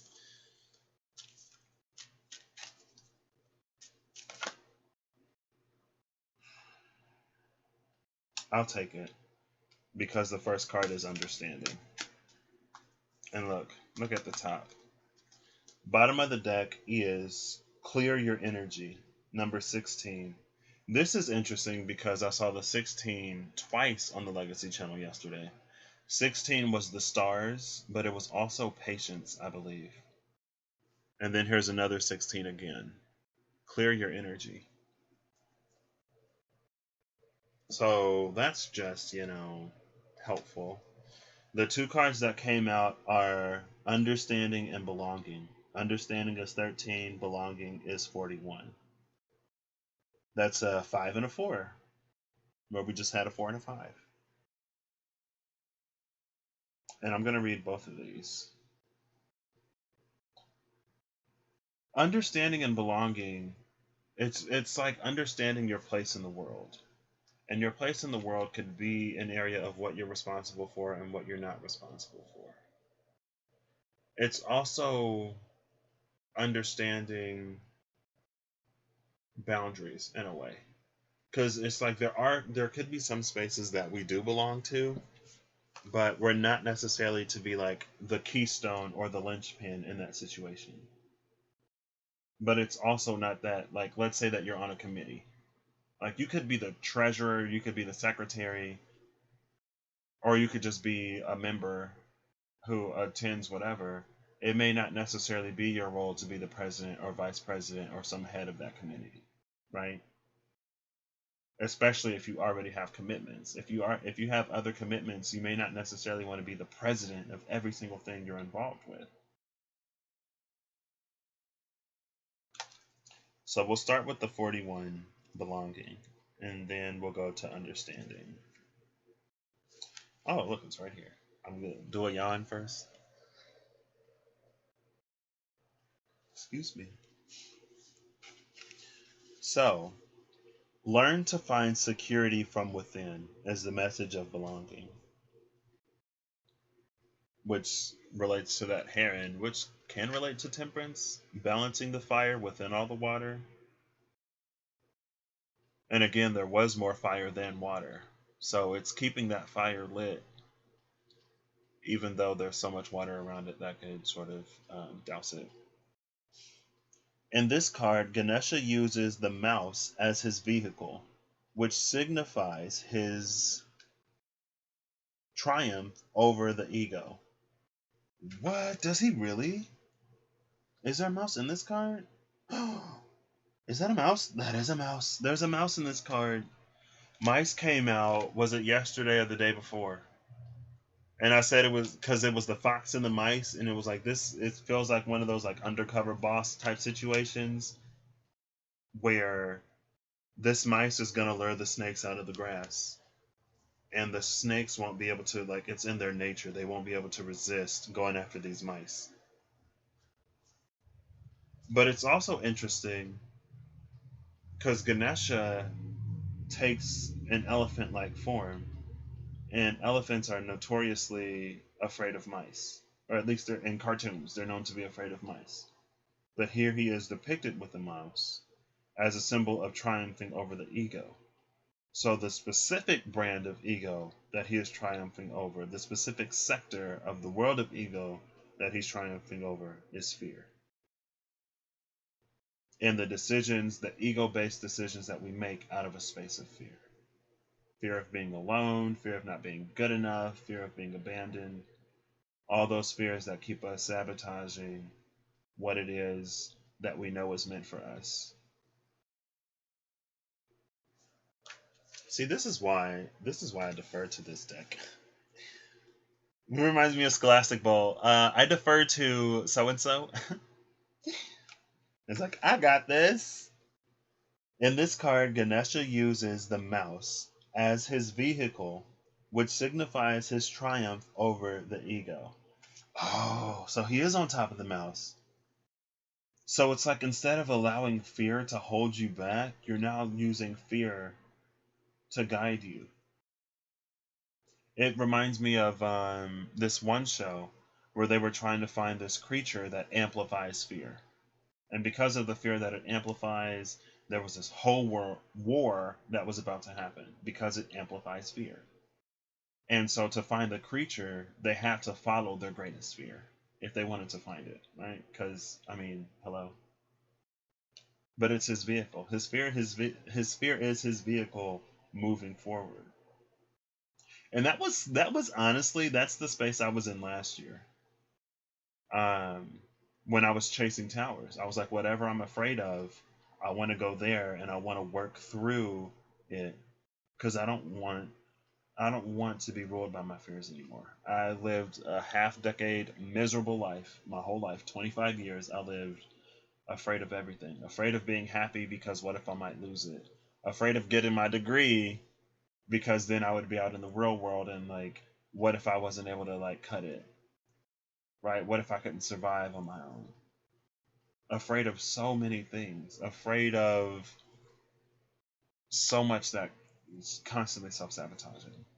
I got an opportunity to do a co-op after my time had passed, thinking that I wouldn't even get the opportunity, and then I got the opportunity and I didn't take it. I didn't follow it up. And the school I went to was so expensive, the co-op was part of my original plan to offset the costs. But that never happened because fear. So then I was like, you know what? Well, let me use fear as a vehicle to get to all of the stuff that I need to get through to work this stuff out because I don't want to live this life anymore. And one of the last things I tackled was a fear of relationships. I had like relationship anxiety, and I didn't even know I had relationship anxiety because I had so many excuses as to why I like never pursued a relationship. And then it's like I worked through all of the excuses, I handled those fears, and then I found out, wow, I still have a fear associated in the realm of relationships. So time to get on Tinder and Grindr and get over that. And I actually ended up meeting someone worthwhile on Grindr, which I didn't expect. I thought it would be Tinder of the two, right? Because I was like, well, Grindr is a pretty much specific audience, and I'm not part of that target demographic. And I asked the person why he like reached out to me. He was like, "Well, your profile seemed pretty cool, and you also said that you weren't looking for anything like physical, so sames." I was like, "Oh wow!" Turned into a really, really, really good friend, who actually helped ease a lot of that relationship anxiety up front. Definitely put me in a space of preparation for what was to come, and now here I am. Sorry, this ain't even about me. You see how quickly I made this about me and completely took away from everything over here? Allow fear to be your vehicle, right? I was just trying to empathize. I might have derailed it a little bit, but it works. If you have the right intentions and if you are determined to face everything that comes and face your fears, it works. Okay, that's all I wanted to say. So, one more time from the top. In this card, Ganesha uses the mouse as his vehicle, which signifies his triumph over the ego. In Hindu mythology, the mouse symbolizes the ego, for the ego can eat away at all that is good and decent in a person. Belonging seeks to solve the predicament of the ego's own perceived separation. Since the ego has no conscious memory of its connection to others and to source, you can experience a need to get out of seclusion by bonding with the people around you. These people can be your family, peer groups, or your community. The ego is neither good nor bad, but simply a necessary part of you in this existence. The ego can manifest the ego can manifest inclinations that are either more positive or more negative, in nature. There are many positive aspects to belonging. You develop your ability to love, connect, bond, share, and care for others. You see yourself more clearly through the mirror of relationship. It is important in belonging that you not try to seek approval through others. That is a huge wrench. I want to read that again because that is so interesting. You see yourself more clearly through the mirror of relationship. It is important in belonging that you not try to seek approval through others. There are many positive aspects to belonging, however.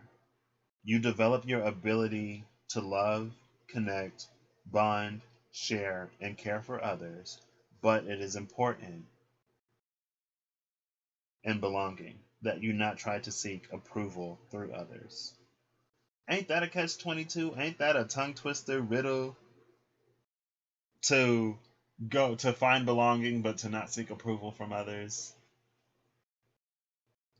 Through this card, Ganesha is here to help you focus on the positive feelings from being a part of a community. Learn to trust, ask for help, and to rely on others. And that's what I was initially feeling with that Nine of Pentacles in reverse and the Camel upright, right?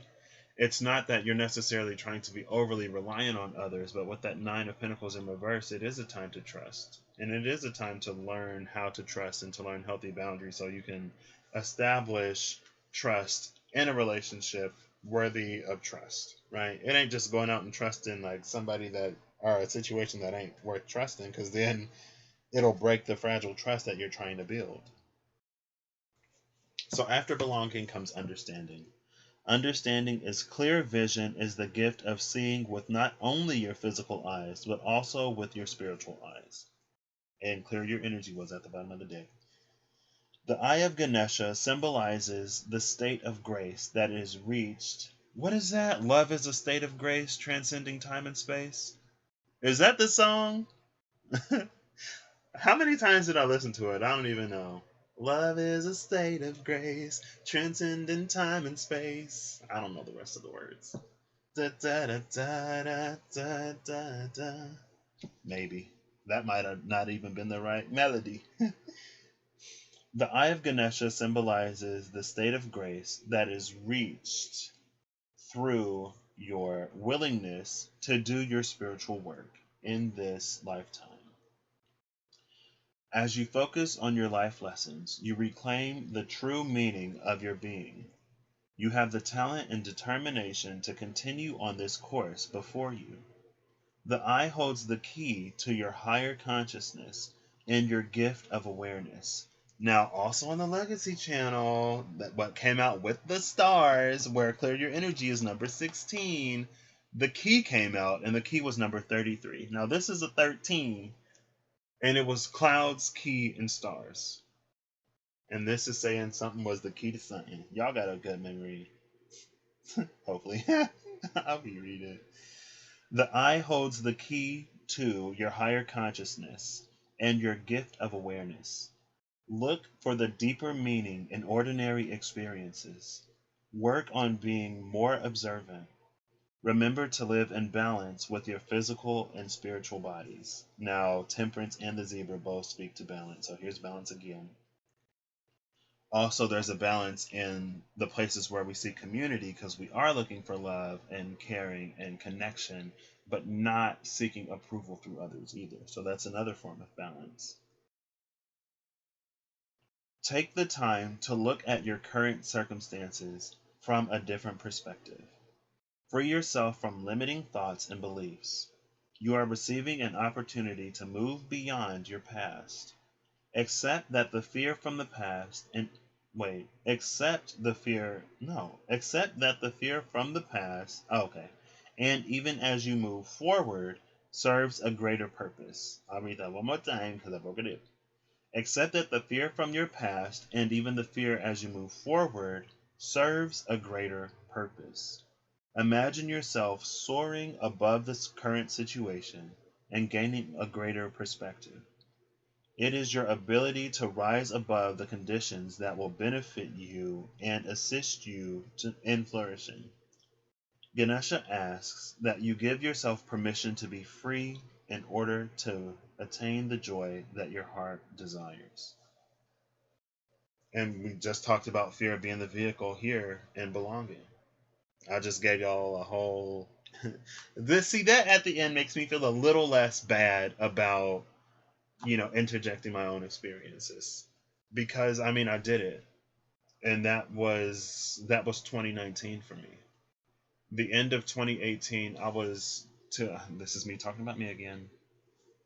My darkest night came at the end of 2018 in October, when I was 2.5 months from graduating finally, and it all fell apart because of all of those fears that I had already told y'all about, that I still had yet to address. And that was a disappointment and a darkness that was greater than, I've been close to graduation several times, but it was a lot darker that time.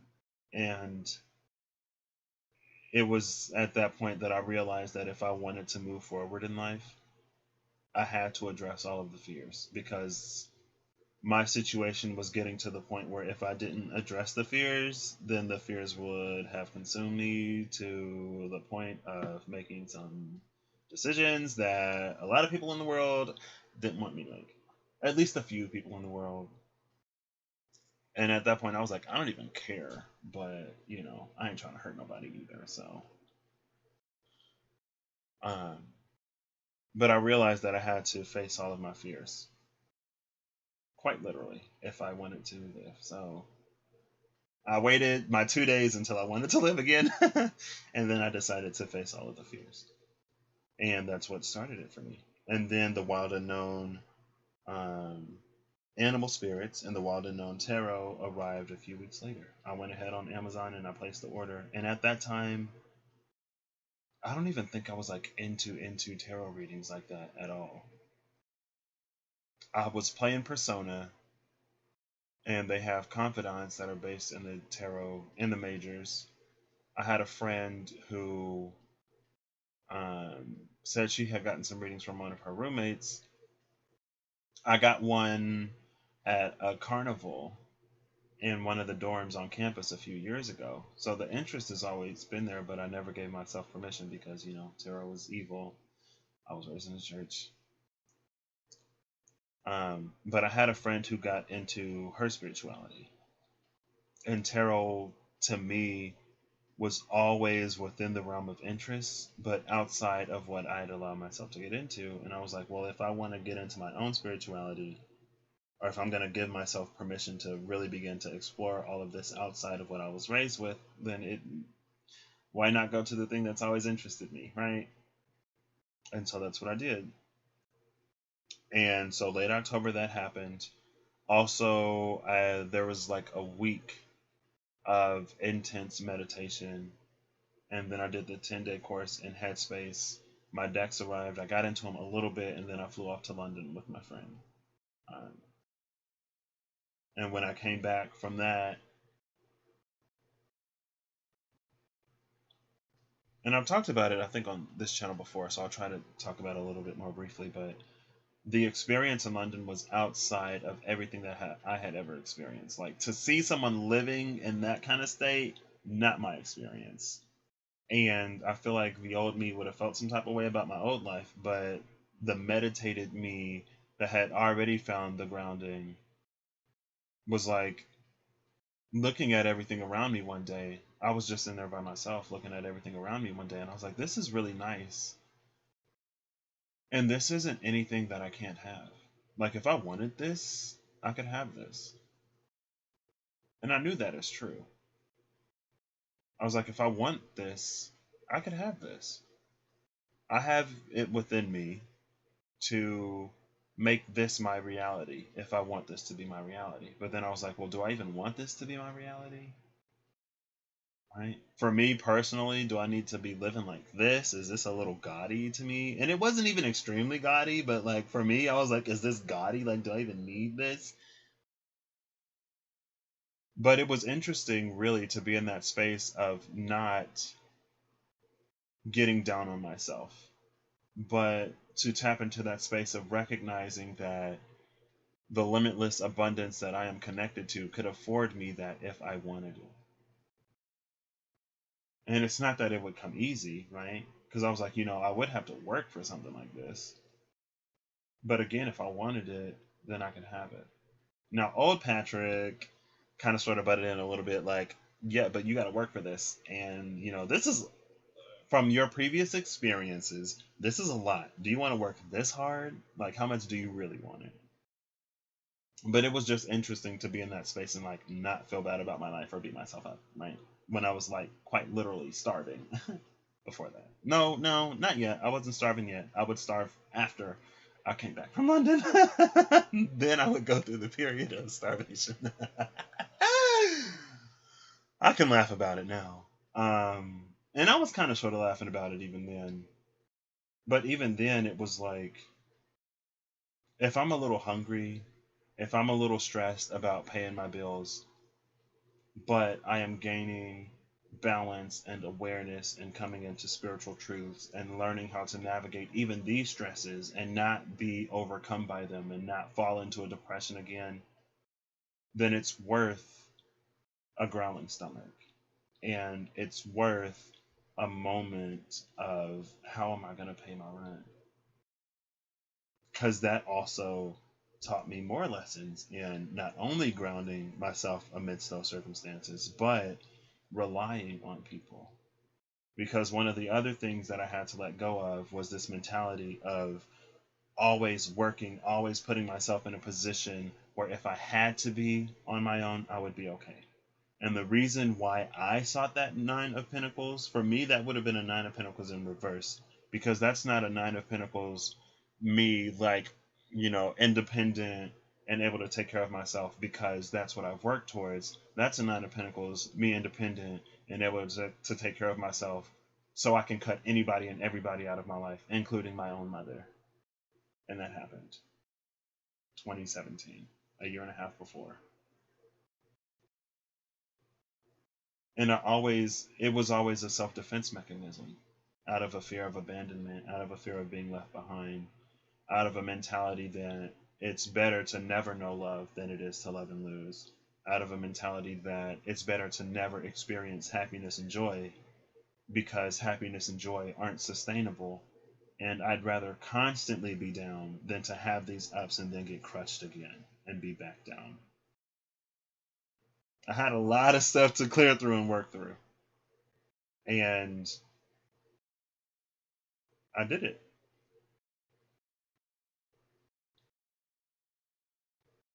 And fear was one of the vehicles that I used to do that stuff.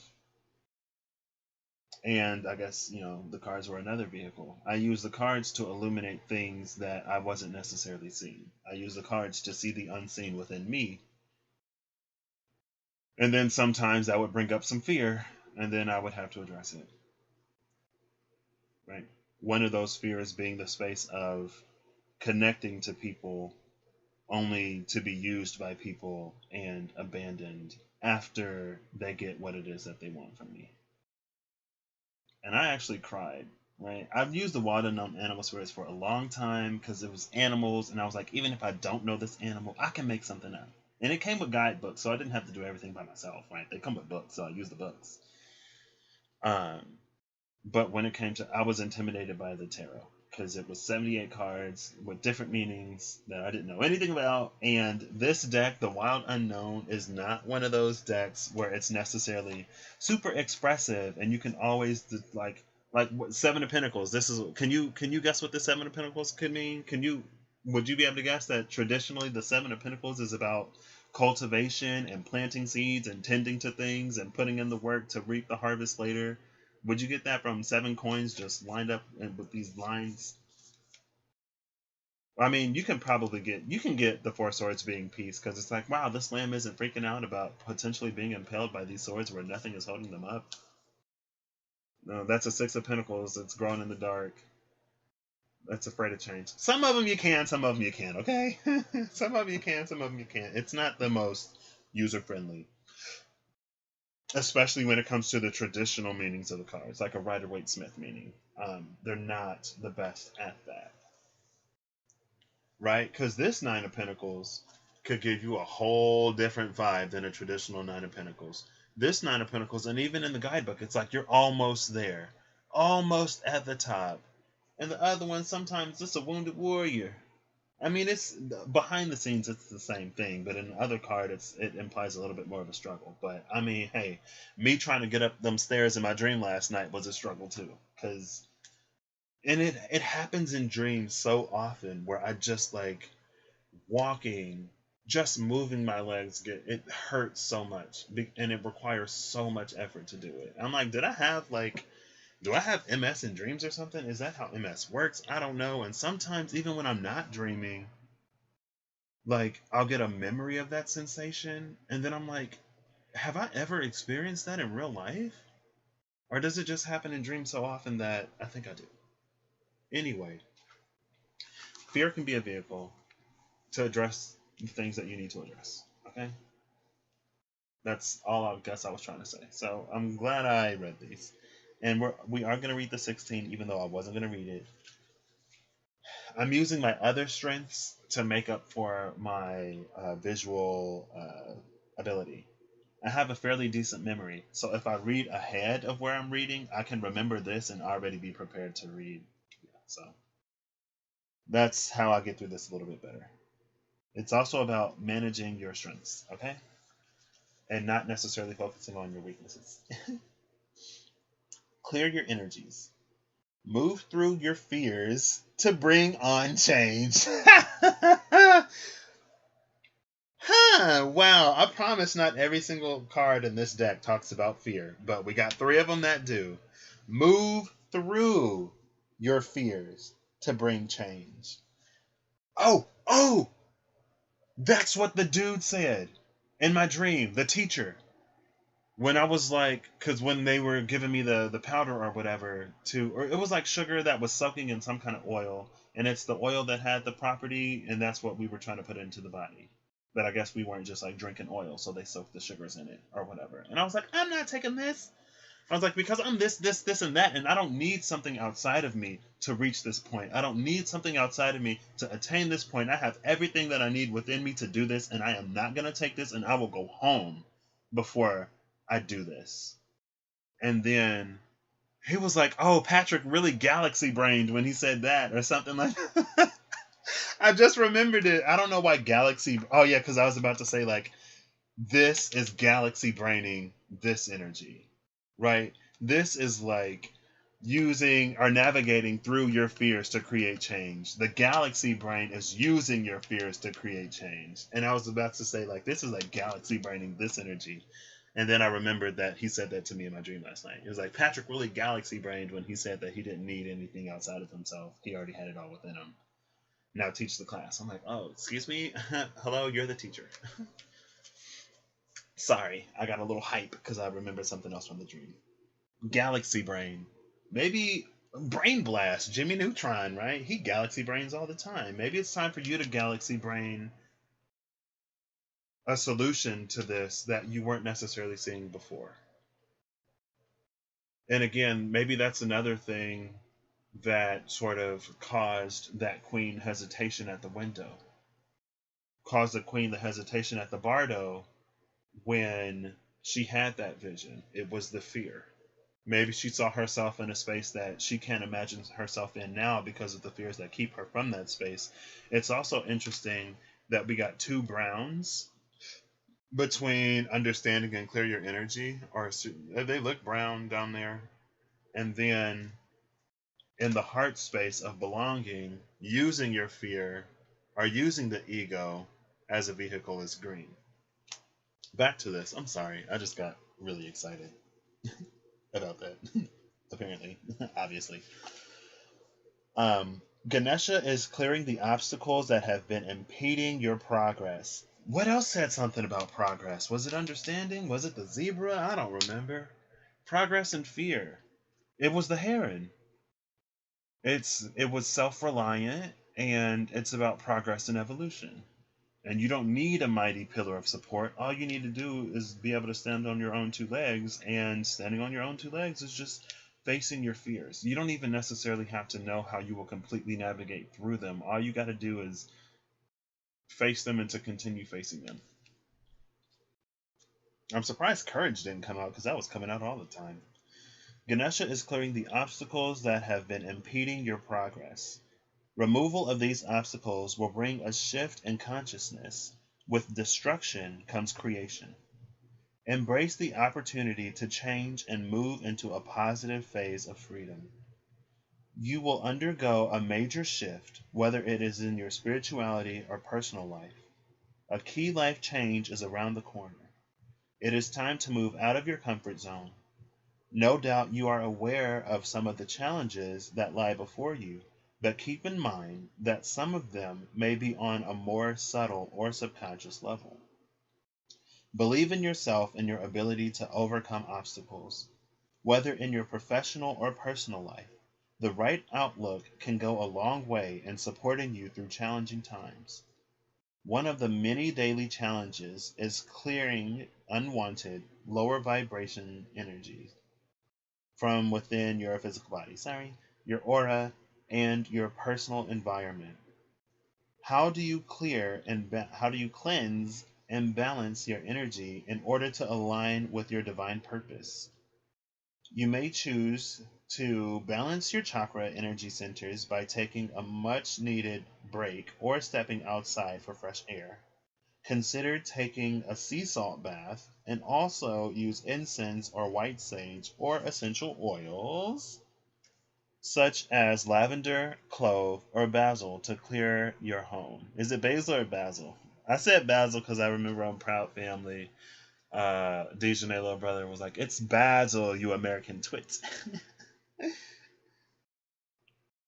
Regular meditation will provide the stillness needed to ensure you clearly hear messages that are being given to you, and will also assist in bringing a greater sense of calm to your life. Remember to call on Ganesha. Ask him to walk alongside you and show you what you would benefit from clearing away. You ain't got to call on Ganesha specifically. You can call on your own sources of spiritual support.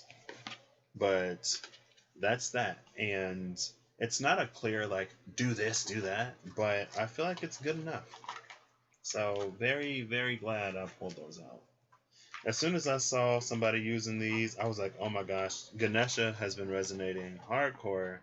Actually, while I was in London, my friend is Indian.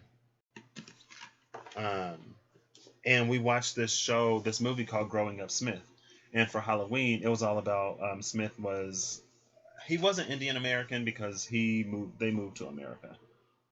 Not that that necessarily makes a difference, but it kind of makes a difference. But he was a child when he moved here, so it was all about sort of like, trying to fit in, more or less. And so for Halloween, he was Ganesha. His mom made him a Ganesha costume, and he wanted to be like Darth Vader or something like that. I don't remember. But his mom made him a Ganesha costume, and so he went trick-or-treating. And the dude was like, "What are you, like Dumbo?" He was like, "No, he's Ganesha." No, there were these Christians at the door. They went to their door. And he was like, "What are you, like, supposed to be Dumbo or something?" And that was the husband. And the wife was like, "No, honey, like, Dumbo doesn't have 6 arms." And then the little friend he was with, there was somebody who always got him. And she was like, "He's Ganesha, one of the Hindu gods." And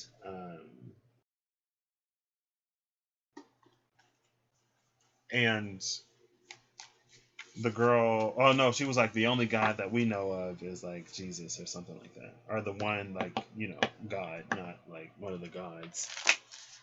But Ganesha ended up coming out there too. It was really funny how when the costume got revealed.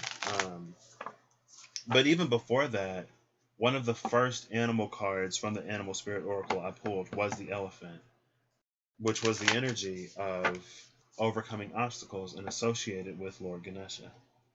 And then right after that, I went to London with my friend, and we saw the movie where Ganesha made an appearance. After that, it was close around New Year. I told my friend to pray for me. I was like, "Pray for me." The same friend I went with.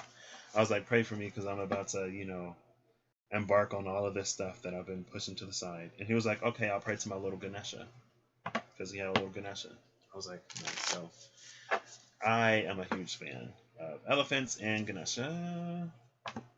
And so when I saw the Wisdom of Lord Ganesha as a deck, I had to have it, and so I got it. So final messages for the gorgeous people who may be going through it, but who have everything within them to get through it. The camel came out, right? Final messages, please. We'll do one more. Okay, that's way too much. Not that much. This is a compromise. Oh, look, and it came out right on top. The one card that flipped over in the whole deck ended up coming out right on top. I didn't even have to end up looking for it. Right? Yup. Work. Thank you for making that easy, even though I come through it again anyway.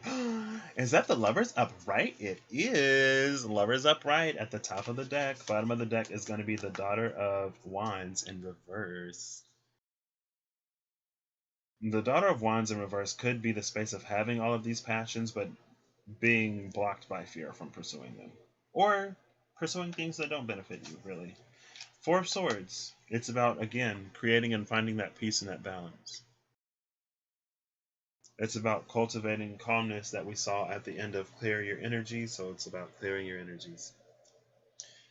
Clear your energies, balance and center yourself, ground yourself. Don't focus on seeking approval from other people, but community might help. And use your fear to inspire change. You can use it as a vehicle, or you could not. Also, don't be afraid to use other parts of the ego to go after positive change, like the card said. So in Hinduism, the mouse isn't necessarily related to fear. It was just interesting that, the mouse came out with the god associated with elephants. But it's just like using your ego as a vehicle. Oops. Don't come crying me, no crocodile tears. That crocodile just disrupting stuff. That owl is not moving. Ooh, the crow. Another bird. Final animal spirit, please. Final animal spirit, please. I'm getting hungry. I haven't been. It's not that I haven't been eating at all, but I haven't been eating like a lot. I've been eating little these past few days, and I ate a whole bunch of meat for like 2 days and effed up my stomach. But I do got some stuff I can go in there and warm up from the other day. I call it broccoli tikka masala. My friend was like, "What kind of abomination is this?" I was like, "Well, you told me to improvise when I was there." And he was like, "I didn't mean this much. That's too much improvisation." That bat came right back out. There's that crocodile. After I said I don't want no crocodile tears, there that crocodile is. Here's the tarantula. I think there's also a spider, but we got the tarantula and the bat again. Water, fire, and air. Bottom of the deck. Oh, ooh. Where was it? The Queen of Swords. The Queen of Swords. I was gonna say the Queen of Swords could take this Phoenix energy and be reborn as a Page of Swords, so that she's no longer in opposition to experiencing all of that newness. She's gonna have to be reborn as a Page of Swords. And then here's the Phoenix at the bottom of the deck. I forgot I was gonna say that. There's so many thoughts that run through my mind. And y'all see how quick I am to jump on a tangent. The crocodile, the tarantula, and the bat. I'm actually going to read these out of the book. Actually, I'm not going to read these out of the book because the book is put away. I could get the book. All right, I'm going to go to the restroom, and then I'll be back and I'll grab the book. If you want to wait, feel free to. If you don't want to wait, this is pretty much the end of the video. And I'll be back in a moment.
All right.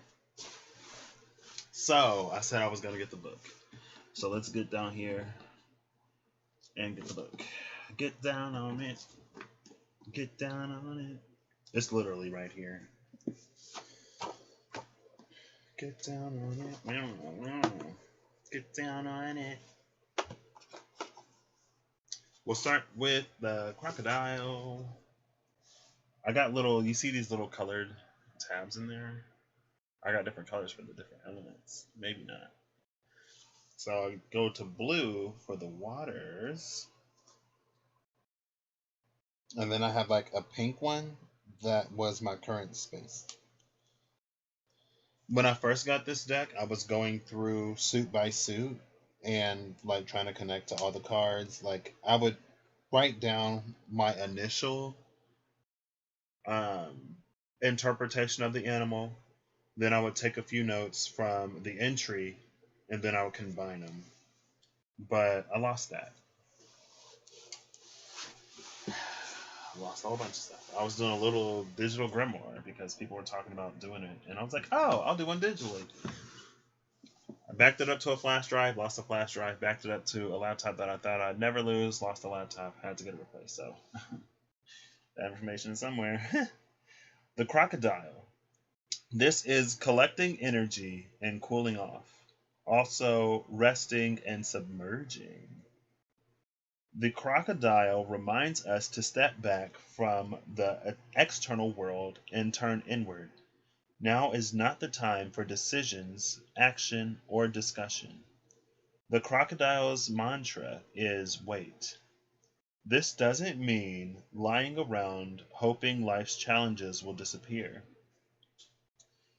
The crocodile is much smarter than that. Ooh. Ooh.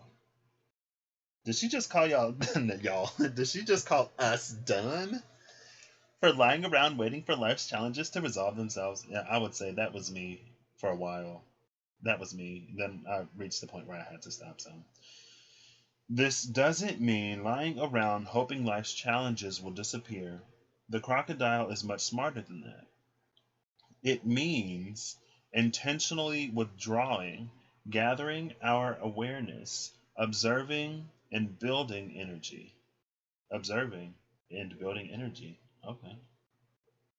Fill up the vital reserves so your next move comes from a place of wisdom and power. Fill up your vital reserves so that your next move comes from a place of wisdom and power. And then we did start with the camel at the bottom of the deck. When in balance, this is... Oh, wait, they don't... Wait, she didn't do that? Hold up. Because she did that on, I'm pretty sure, like, literally everything else. Also, my air bookmark is at the bottom of the page. It almost fell out of the book. So, the air bookmark is yellow. So, again, maybe doing something with the solar plexus or needing to communicate something before the situation completely falls apart. Some things may still be able to be salvaged. I'm pretty sure she puts like... Hold up. Yeah. Oh, it's literally right here. Okay. When in balance, this is wise, patient, and a silent powerhouse. When out of balance, it feels stuck and it lashes out. To bring it into balance, rest and the Makarasana pose. It must be a yoga pose. Rest and the Makarasana pose. Now over to the element of fire for Tarantula. Oh, here's Tarantula right here. Nice. We'll do our best. Tarantula is at a crossroad and claiming life's purpose. Now, how many times did I see the Crossroads card on the Legacy channel yesterday? A lot. It's a number 22, which is a master number. So, Crossroads a lot. The tarantula represents a moment when a great decision must be made. It involves prioritizing your life's deeper purpose or dharma. A habit or a routine from the past is sidetracking you from your dream. Yet, a voice inside keeps begging you to refocus your attention. In order to find true happiness, you must choose Dharma. Until you do, satisfaction will be fleeting. The tarantula hovers, patient and calm, like an old friend that knows your inner soul. It already knows you'll choose wisely. So here's being patient and calm, and then here's a thing of calmness. Maybe this is a message for me too. I could do with a little bit more patience. I didn't lose any love or understanding, of course, but I guess I could be a little bit more patient. Maybe, probably. I don't know. There was some stuff I needed to do in that 2 days, okay? And I was only gonna do it if I had made the decision prior. When in balance, this follows intuition. When out of balance, it hesitates and it over intellectualizes. To bring into balance, it says daily journaling. The only thing I journal fairly daily is my dreams. And I guess I come live over here fairly often and I talk about stuff, so that is a form of daily journaling. But, I guess it's a journal that anybody can read or watch, unless I private the videos. But one of my intentions over here was to not private videos, so I try not to do it. I try to do it very sparingly, if I do.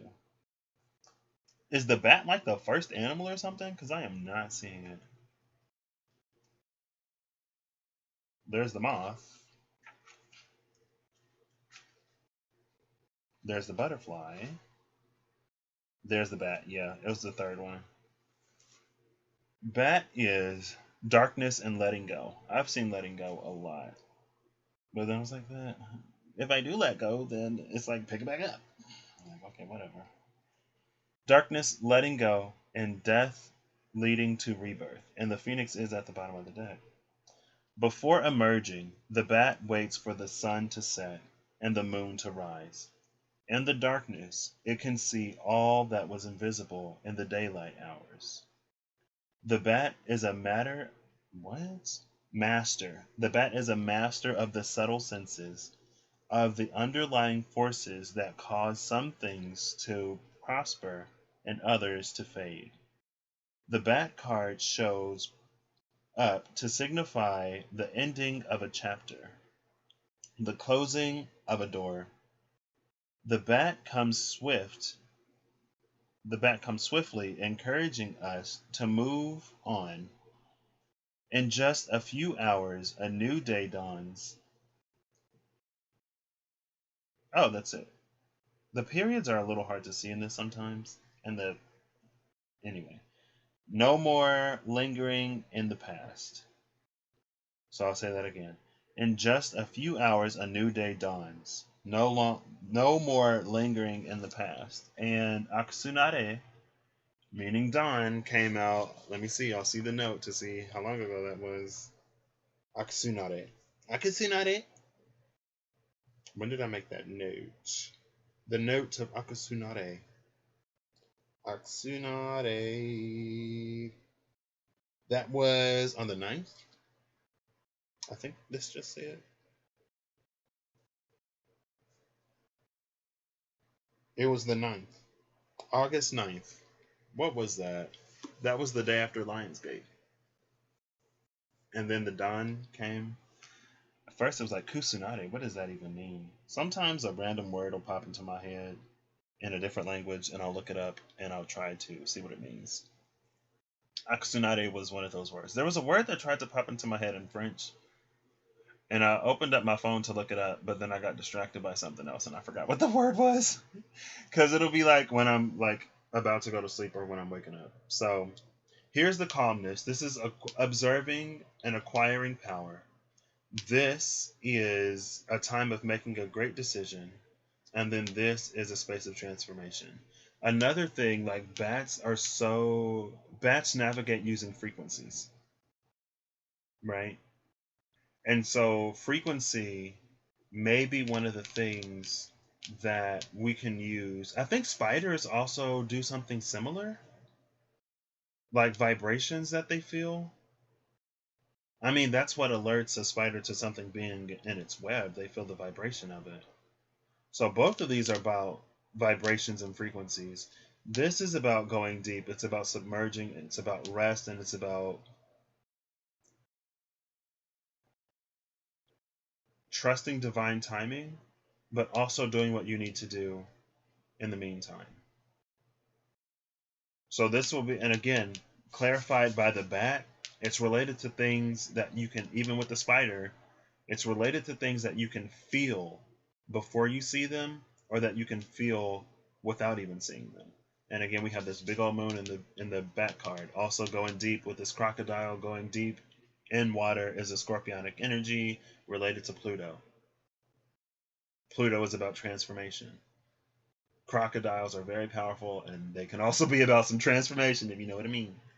Hippopotamus is also transformation. Hippopotamuses transform more things than sharks do.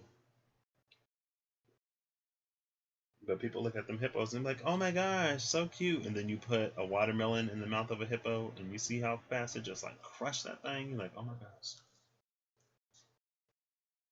It ain't to be afraid of the animals, but it's to respect them. So now we're going to go to the phoenix. Rise like a phoenix, Conchita Wurst. Da, da, da, da, da, da, da, da, da, da, da. Didn't she win Eurovision? I think she did. Rise like a phoenix. The phoenix is probably the root chakra. So it's probably the first one listed on this page.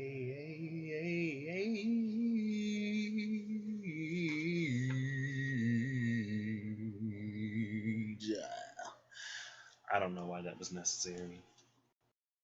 The phoenix is freedom from suffering and past karma, and also reincarnation. Freedom from suffering and past karma. Oh, this is taking longer than I thought. The phoenix represents the transformation of our past. It doesn't mean running from it, denying it, or burning bridges with rage. The phoenix employs an advanced technique described in yoga as the burning of impurities through practice and dedication. Tapas. The essence of the phoenix is with us when we realize we have been suffering too long and something must change. We take a stand and decide to live consciously instead of being driven in the unconscious mind and its long list of fears and aversions. At that very moment, the spark of the phoenix is lit, and the great bird helps us burn through our baggage.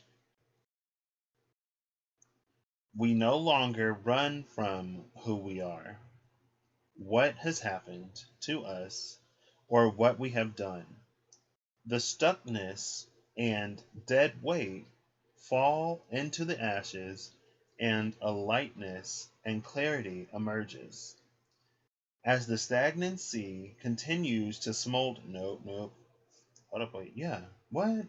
As the stagnancy continues to smolder, the phoenix lifts our spirits up, and we begin to recognize ourselves. Now, this did imply a certain amount of stagnance when out of balance, or the feeling of stuckness when out of balance.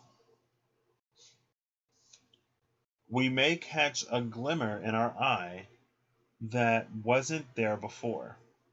Look closely. It's a sign the fire of transformation is upon your wings. It's interesting to say that we may notice a glimmer in our eye. Look closely, because on my Instagram, I'm going to actually go back, because I posted, like, I feel like I can see the light returning to my eyes, and then I would just ignite not too long after. Just on fire. Oh my gosh!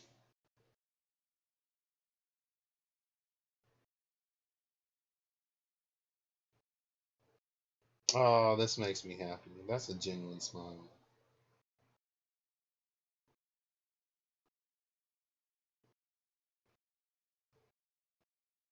Tell me how I went a whole summer. And then at the end of the summer, I was like, wait, I never even took a selfie with this dude. What? I was just so in the moment that I wasn't even thinking about taking selfies. What? Not that I'm like obsessed over taking selfies, but you know. So that was on January the 12th. I was like, I feel like I can see a light returning to my eyes now. Whew! Beginning of loads of lessons. January, the calm before the storm. But even the calm wasn't that calm, honestly. It was like the mini storm before the mega storm. It was like the storm before the supercell or whatever. So the phoenix and the first chakra is Muladhara, right? The ancient yogis believed that our heaviest karmas reside in the first chakra. This earthen center is also called Muladhara. Muladhara. Muladhara. I thought it was Muladhara. I was switching the L and the H. Muladhara. Is it Muladhara or Muladhara? I don't know. Or our root. The entanglement of karmas is slowly burned. It rises from the ash toward the navel center. Again and again, it makes this journey from first to third chakra, purifying our essence, freeing us from the past. And there you go.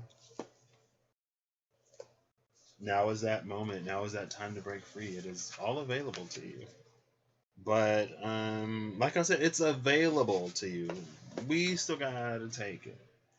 It's available to us, but we've still gotta take it. We've still gotta take it. Available to you, but you've still gotta take it. Know that you can make it through if you choose to. Boo. The boo was an unnecessary touch. I'm just gonna flip this over and pull one out, and we're just gonna get the last ones. The medallion, the prize. It's interesting because the medallion came out right after that whole story with the queen being turned into the lover, right? Going from the vision to the prayer, and then the prize. From the vision to the prayer to the prize. Hey! The medallion is awarded to those found deserving. The temple. The medallion is number 59. The temple is number 39. And notice in the temple we have the hands folded in prayer, or the hands pressed together. So the thing is the medallion. It comes from the temple. Watch this be like Indiana Jones. What is this? I just want this one. The poet. And you see this glowing thing being held in the darkness? What is this? It's almost like creating something. It's like going from this to this. And it's like it's acquiring this energy here, and then it's expanding it and forming it and molding it into this ball at the poet. It's a certain amount of creativity that's going to be involved here. Or what's going to be returned to you, your prize for all of your dedication and hard work at this temple, for allowing your heart to open and to be more not receptive, to be more expressive, because this upward pointing triangle is symbolic of the element of fire, whereas the downward pointing triangle would be water. So it's about being active in this heart space and shining that light outwards to really claim your prize. Or to claim your prize, it's not enough to just hope for it, wish for it, and pray for it anymore. You got to go after it. And the 20 in this deck is the pilgrim. And the pilgrim is the one who goes on the journey. The difference between 39 and 59 is 20. And then here we have a 7.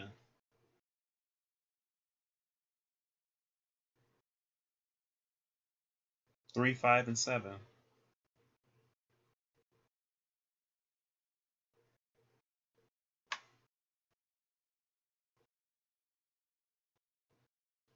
And then here's the poet right here. So maybe going about it in a creative way.